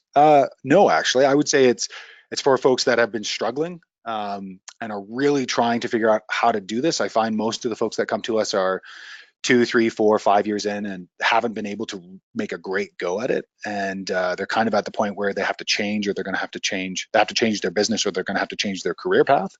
Although we do get a number of folks who are specifically in design or consulting and are really keen. We've also had exteriors, we've had roofers and siders, we've had energy consultants, we've had farmers, we've had music career consultants. We've had a lot of different people. Do you have any ideas on how permaculture principles can be integrated into larger existing systems like urban regional planning, for example? Rob, I know you've done some work on this level, so I think I'll let you take this. Yeah, one of the most exciting places I think to play with permaculture on the larger scale is within the concept of stranded assets. So we have built these landscapes, these cities, these farms, these industrial parks, where we, especially as engineers, we think of everything as single use, essentially. So stormwater for the longest time has been something to get rid of as quickly as possible. But if you look at stormwater ponds and the liabilities of a city like Calgary, where, especially in southern Alberta, where 80% of the water is north of Edmonton, which is about 300 kilometers north of me, and 80% of the population is south of Edmonton, we have a huge water liability, and yet we're treating stormwater as this waste product, when really it's just a stranded asset. So rooftop rainwater, rainwater that hits roofs, is a stranded asset because it can't be used. CO2 in a way is a stranded asset. The organic waste that cities produce is a stranded asset. And so permaculture is not the roof, the rain barrel, or the solar panel, but the connections between them. And so if we can map out the stranded assets that humans create in all scales of society, and we can come up with an innovative way that will work to turn those stranded assets into resources, then we have a multi-million-dollar business on our hands. And that's really one of the things that makes permaculture unique. There's a lot of dialogue going on within the permaculture space about how permaculture farms can't make money, or I got one on YouTube the other day, permaculture is a pyramid scheme. Look, permaculture is just a design system at the end of the day. And it is really, really good at applying solutions and connecting needs of one system to the yields of another. And so it can be applied at almost any scale. It just requires the right type of thinking, the right skill sets, and the right approaches to be able to apply it at that level. There's a town in British Columbia called New Denver, and they've actually applied David Holmgren's principles to the way that they manage their land use bylaw. And so the thing with permaculture is that it's fundamentally based in ecological processes. And as humans are part of the ecosystem, and as our habitats could be an integral part of those ecosystems, we can apply those principles in the way that we do everything. And I think Toby Hemingway really said it best when he said that if present day design's mandate is to meet human needs, permaculture's mandate is to meet human needs while enhancing ecosystemic health.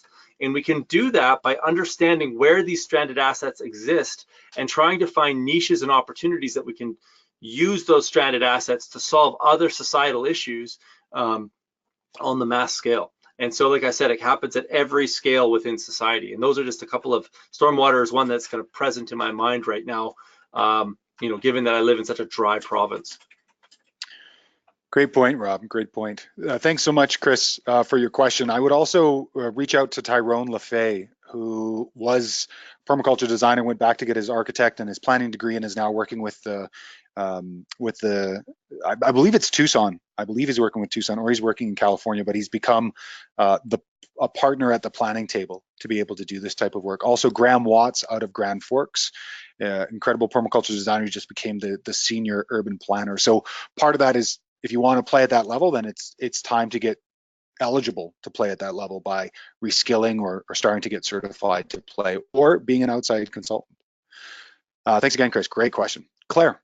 So my strengths are in leadership and conflict management, but I have a background in design and farming. My hope is to start a business specifically helping those looking to start communal living farming projects by helping them narrow down their vision, prepare themselves to overcome challenges yet to come. Does it seem like a viable, specific enough niche business? Also, how does one begin with an expectation of making money with a niche that is so specific and or new versus starting out with some sort of subsidizing and or free offering in order to get a business established? P.S. My degree is in eco-psychology, specifically helping with climate change denial depression. Hey, there we go. Claire, that is great. So great to hear the gifts, so great to hear the passion, so great to hear the problems.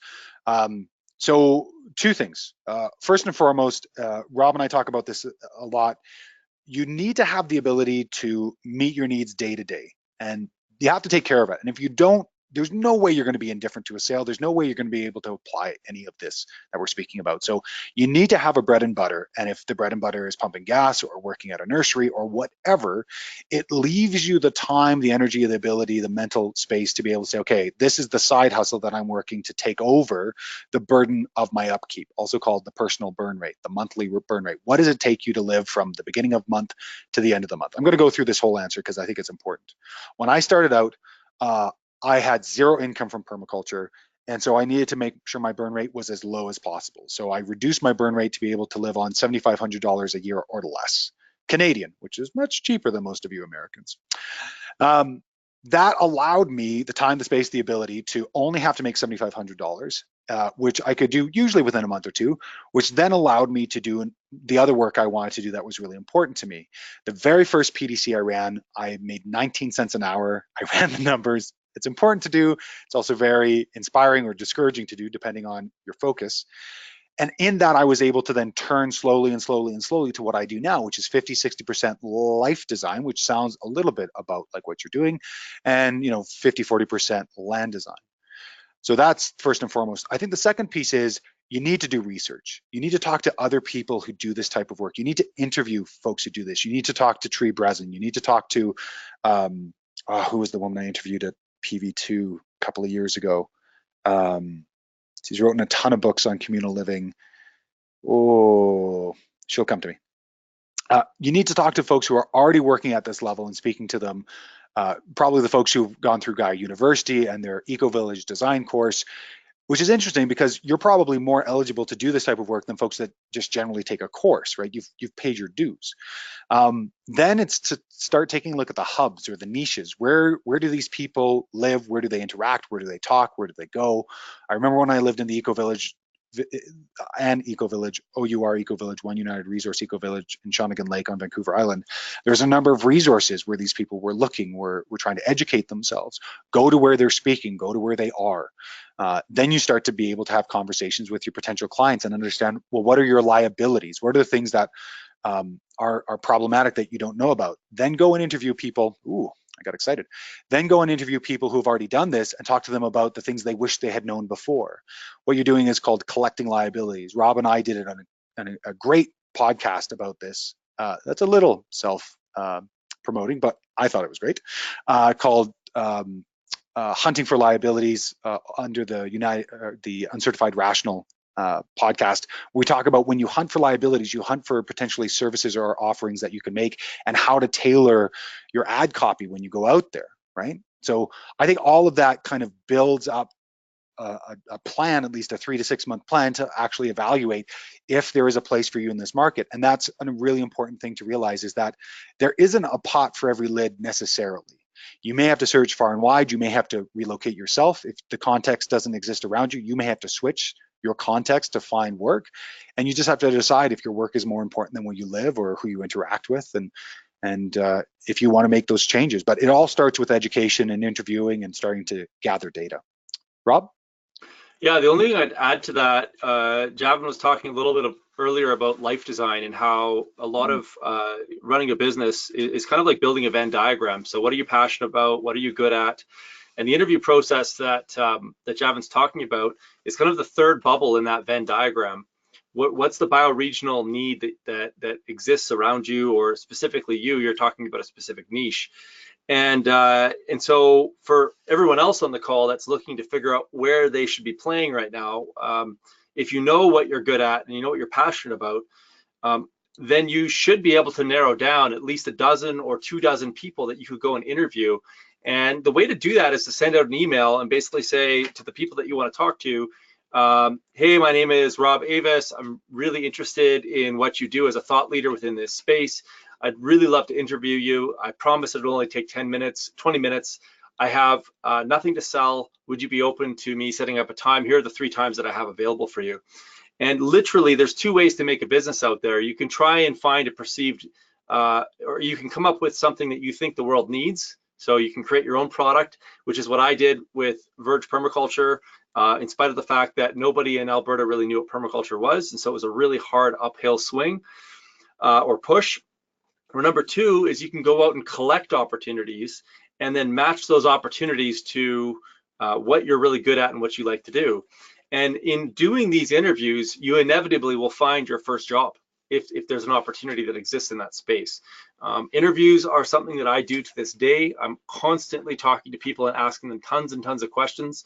It's where I get some of my most valuable insights with regards to what I do as a consultant. And so I highly recommend everybody on this call be interviewing thought leaders within a space that is directly involved with what you're doing right now or adjacent to what you do, to help you grow as a professional, as an entrepreneur. Something else I'll add, Claire, is that if there is no lightning rod out there that people are coming to, become the lightning rod. As you're starting to interview people, as you're starting to converse with people, consider starting to put that information out. Start to be the place to where people look for information about coming together, liabilities when coming together as communal living, the good, the bad, the ugly.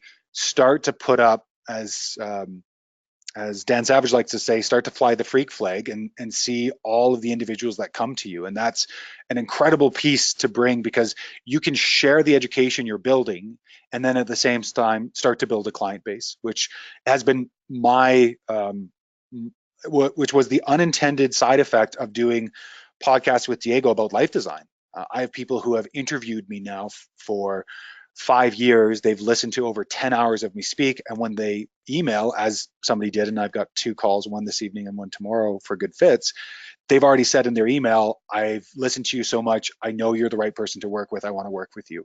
And that's the great thing about living in an age of self-publishing and the internet, is you can put a lot of your reputation out there before you even get the phone call, and you can help to filter people into the yes category, because everybody who comes to our business is a yes, a maybe, or a no. And we try to have it so that way there are systems in place that filter people so that way they don't take up our time. Thank you. Listening to this Listening to this webinar has actually helped me clarify my business idea, says Christina. Thank you. I'd love to hear a discussion on how much to charge for permaculture designs for homeowners with small sites, farms, etc.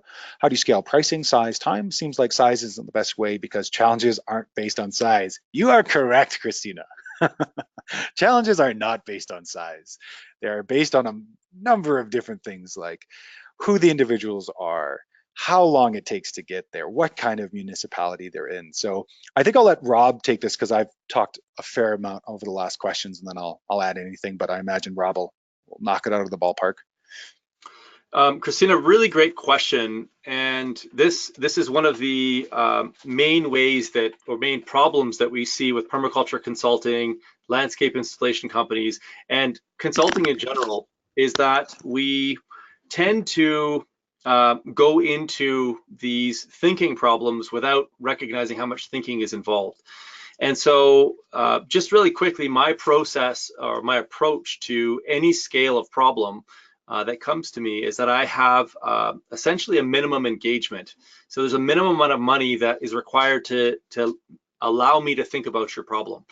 And for me, and this is the result of me being an engineer and me having done this for a very long period of time, but generally speaking, to get me engaged on a problem is somewhere between $8,000 and $12,000. And that's just for me to spend enough time to understand what it is that needs to be done. So that's me interviewing the client, me looking at the site, potentially producing a map, and really getting acquainted with what they're trying to achieve from a goals perspective. At the end of each of my engagements, and I have 3, I do a pre-feasibility, I do a feasibility, I do a design, and actually have a 4th, which is implementation if they choose to engage me. And then actually after, I actually have 5 engagements, but generally I get to the first 2, and then sometimes I get to the 3rd or the 5th, depending on where they are as a client.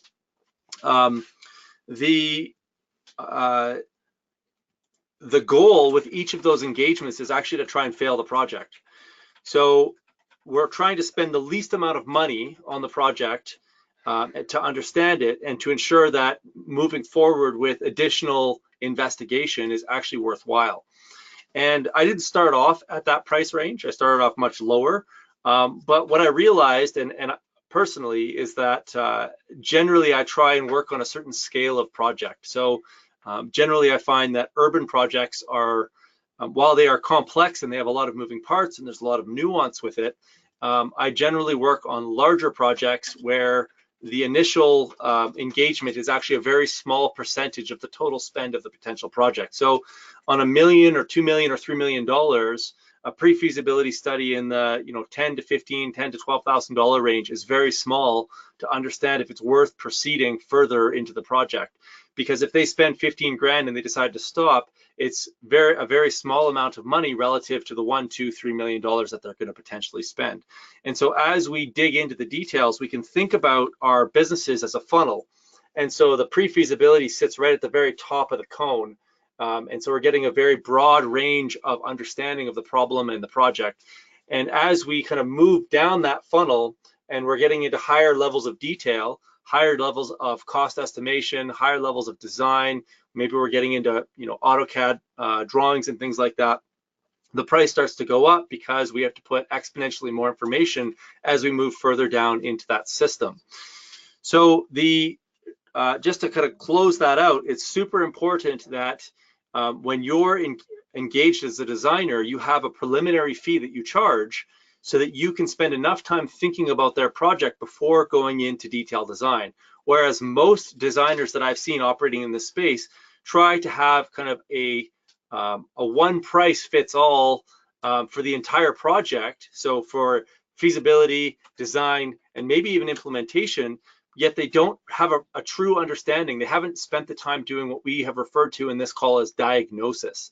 So really that front end piece of work that you're doing is a form of diagnosis to really understand your client and the project.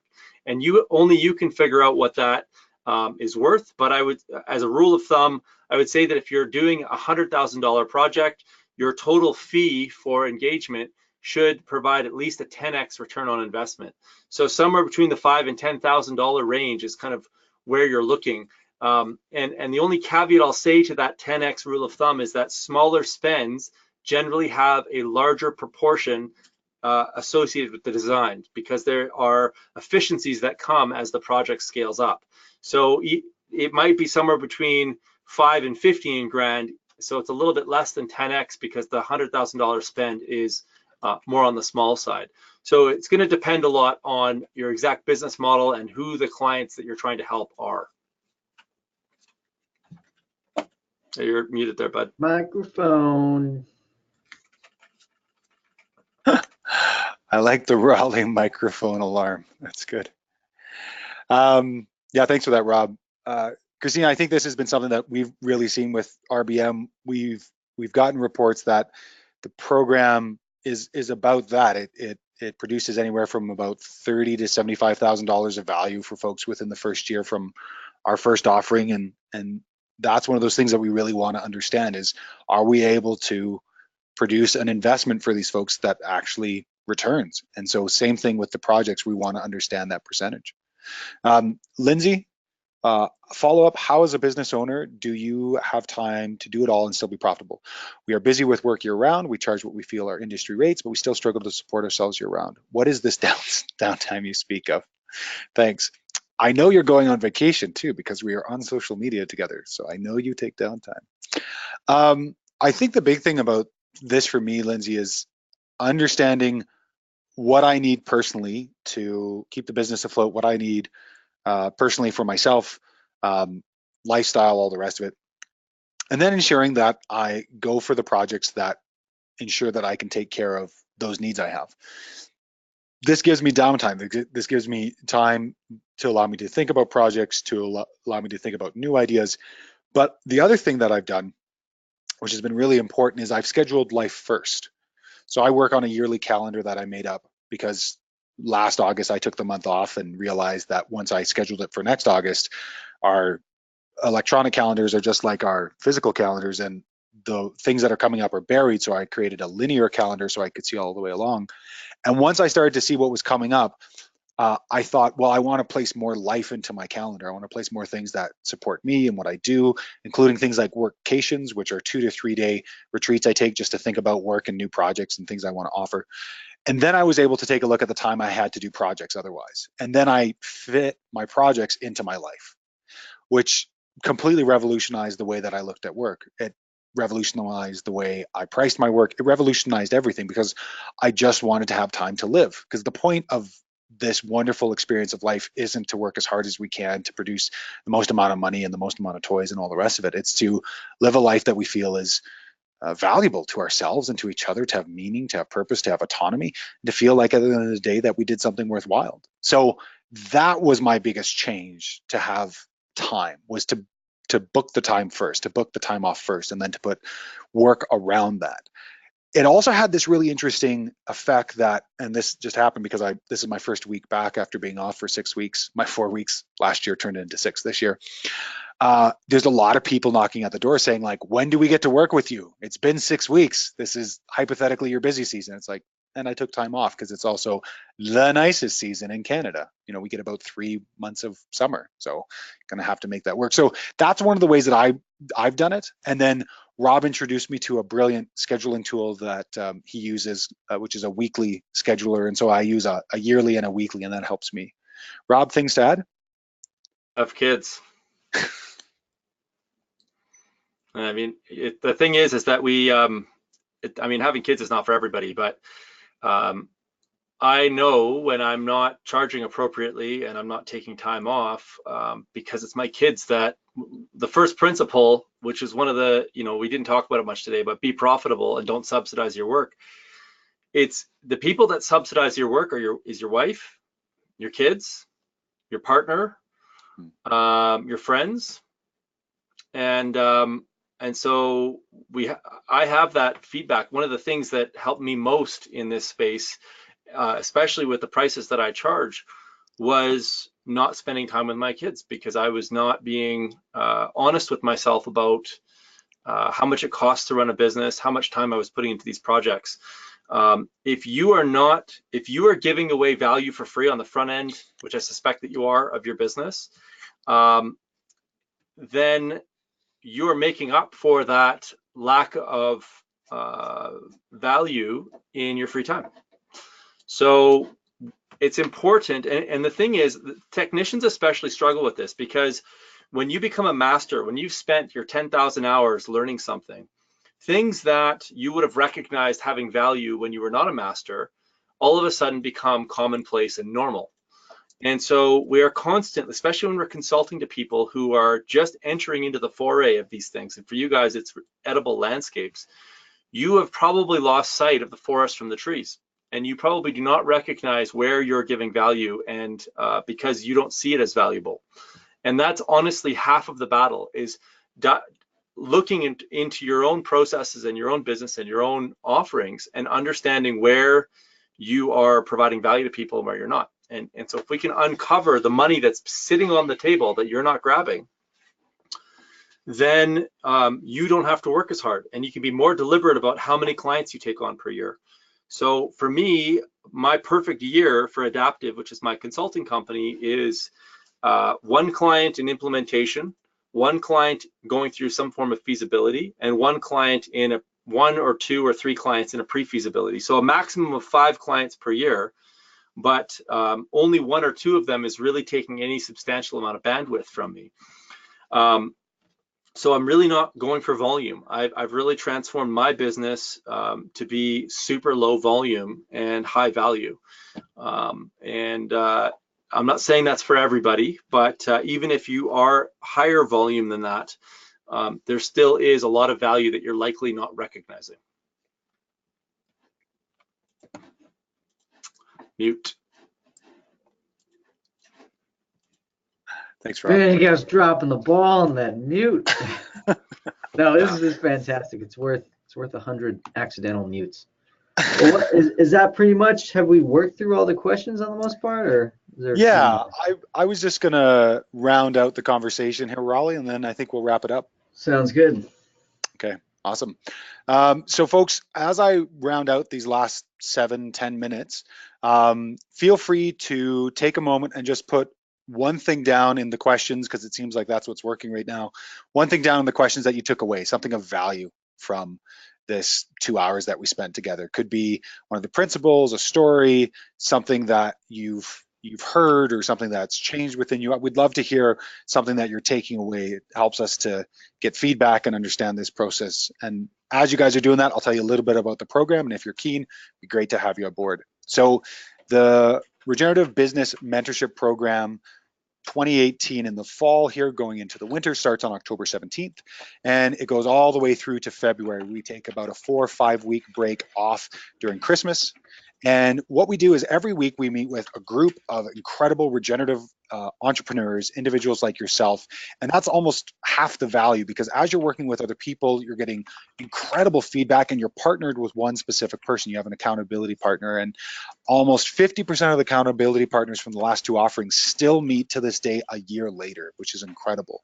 Somebody to speak to, somebody to review, somebody to bounce ideas off of, and you get an incredible amount of value off of that, because every week you're going to get a principle. So on the odd weeks, you're going to get a principle, you're going to get a podcast, you can listen to it throughout the program and after, as we've heard a lot of clients do. And then you ask any questions you want about that. You ask like, well, what do you mean being profitable? Aren't the people who need us most the ones that are the field mice, which was a great question. And we go through it, we talk about it. And Rob and I get your questions early, and we think about it deeply. We think about your questions, and then we come to our Friday calls and we chat about it. We talk about the specifics, and then we have a chance to talk back and forth live on Zoom, which is a video platform that allows us all to see each other, all to chat to each other, all to interact. Sometimes we go into group rooms, which is a great breakout way of doing it. So the technology is really robust. And then we have a back-end forum that allows you to ask questions throughout the week. The next week, so now the even weeks, we have open season. Ask us any question. Ask us about our pricing, our contracts. Ask us about installation. Ask us about anything. Ask 2 folks who've made pretty much every mistake there is out there and have still been able to create successful businesses out of it. Same thing, questions on the back end. And we have an incredible infographics workbook that allows you to distill these principles and ask questions of yourself to start building niche statements, to start understanding what's called your value proposition, to understand all the different services you offer and the price points that they are, to be able to break out your business in a really simple way. And the great thing is because it's consistent, 12 weeks total, we meet every single week, and we're able to interact with each other and build together over that time frame. So it's been an amazing thing for us to be involved with. I just love the program. It's such a fun time. As a bunch of people said at the end, they're like, well, why don't you have an alumni program? We love chatting with you guys. Why can't we keep going? So it's great to get that back. And recently we did a number of interviews, and Rob, if you wouldn't mind throwing them up, we did interviews with a number of our students. We're putting a few more out. We did one with Josh Wagler of Edible Landscape Design, with Chris Farrow of Creative Musicians, with Kellen, with John, with all these folks who do design, farm, herbals. And we did one recently with 3 folks. And every single one of those are great to watch, because you get a real good sense of who got the value, how they got the value. And it's not us talking about it, it's them talking about it. And the one thing I'll end with here is that very last one we did, it ended with Josh Wagler of Edible Landscape Designs. And Josh gave us all of the information and the principles we gave him back as being the most important thing that helped them double the size of their business and the individuals they're working with and their design fees and everything else and the business systems. And to hear it so vehemently back from our students a year later without any extra prodding or poking, just the principles and the time we spent during those 12 weeks was one of the best feedback loops. And as we talk about in principle and regenerative design, it's all about feedback loops. It's all about making sure you have indicators of doing good work and you know that that good work is coming along. And that for me was a shining moment of understanding what we offer and how we offer it. Rob, was there anything else you wanted to add about the program or pieces about it? I just love seeing people that are doing great work, being remunerated properly for the work that they do, knowing that they're going to be in it for the long haul. And RBM is something that I do. I bring everything to it, but I do it as a hobby in a sense that I'm here to help build more colleagues. I think you and I had this conversation at one point that we're tired of seeing our friends dropping off that are in this space, that are working so hard at doing such good work. And you and I can see their value. You and I can see the incredible changes that they're having on the world. And the only thing they're missing is showing up with a few business processes that we were lucky enough to figure out along the way. And so we started this as a way of ensuring that some of the hard lessons that we've learned can be passed on to other people. And so what I'm trying to say by saying that this is a hobby is I'm not doing this for the money. It's great to be paid for my time and to be able to be amongst all of our colleagues. I'm doing it because I see value in the types of work that our colleagues are doing. And nothing makes me happier than having a phone call with one of our past students like we did just recently and hearing about how successful they're being. And knowing that it's success for them is a triple bottom line. It's the profit, it's the planet, it's the people, it's all of the above.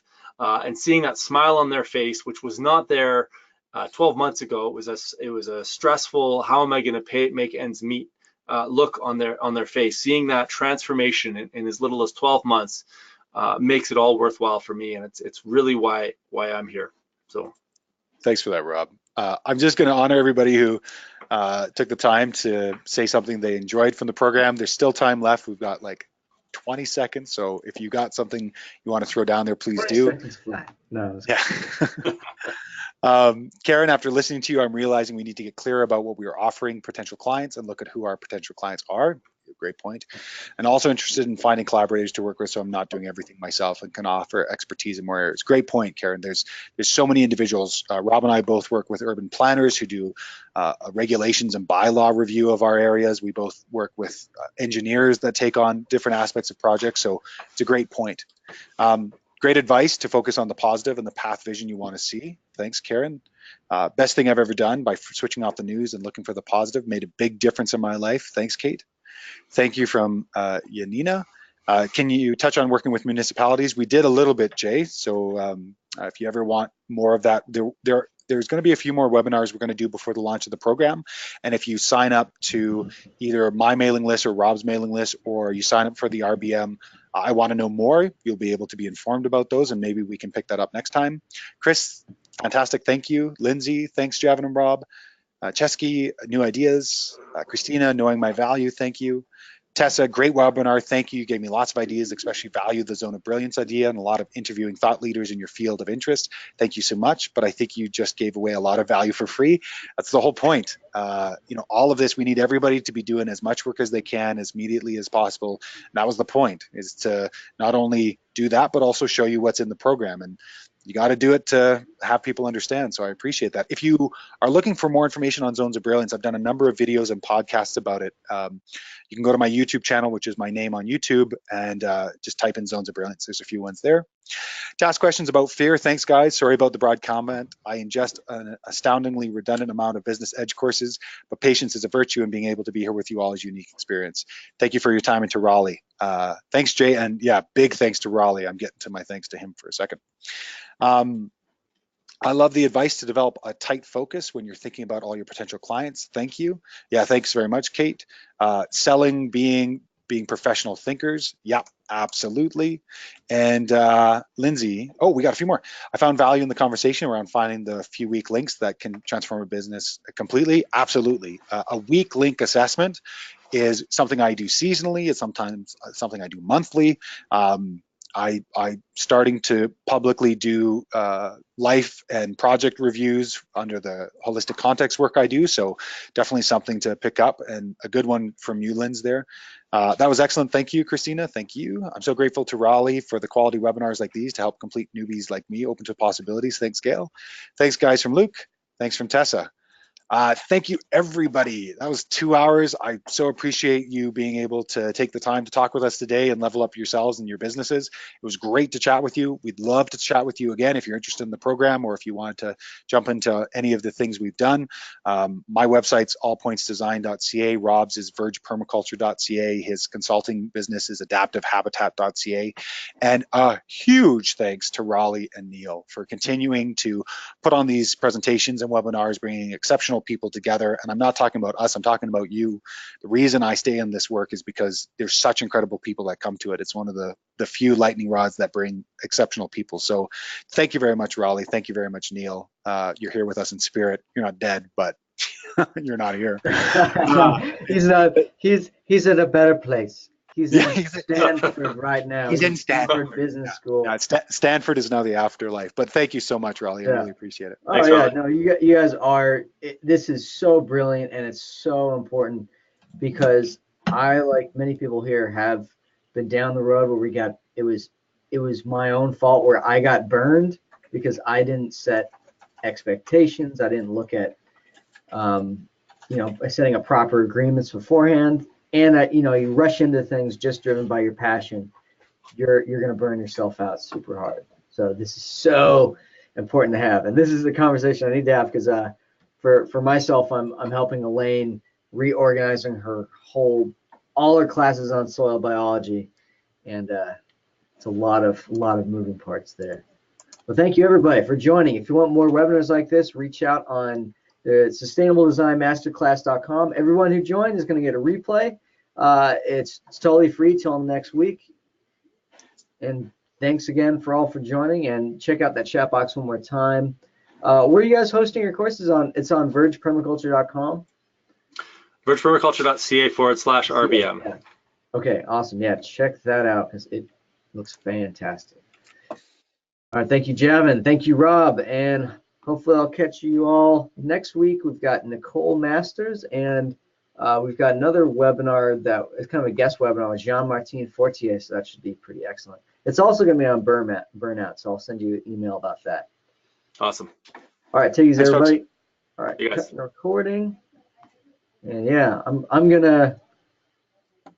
I can end the webinar unless you guys wanted to do a secret behind-the-scenes chat. But if you guys got to go, you got to go, and I totally respect your time. I think I have to pick up my kids, but Yeah, but I'm 2 hours. It's a long time. Hey, Raleigh, quick question for you. Is there any way to Yeah. archive the questions that came in? Yeah, definitely. Like everything's archived, so I'll send that after. That way, the people who sent questions, Great. you can get the list and their email. So Awesome. Thank you so much. yeah, good way to reach out. Yeah, great. All right. Thanks so much, Raleigh. Really appreciate it. You got it. Take it easy, guys. Okay. Yeah, Peace. talk soon. Adios.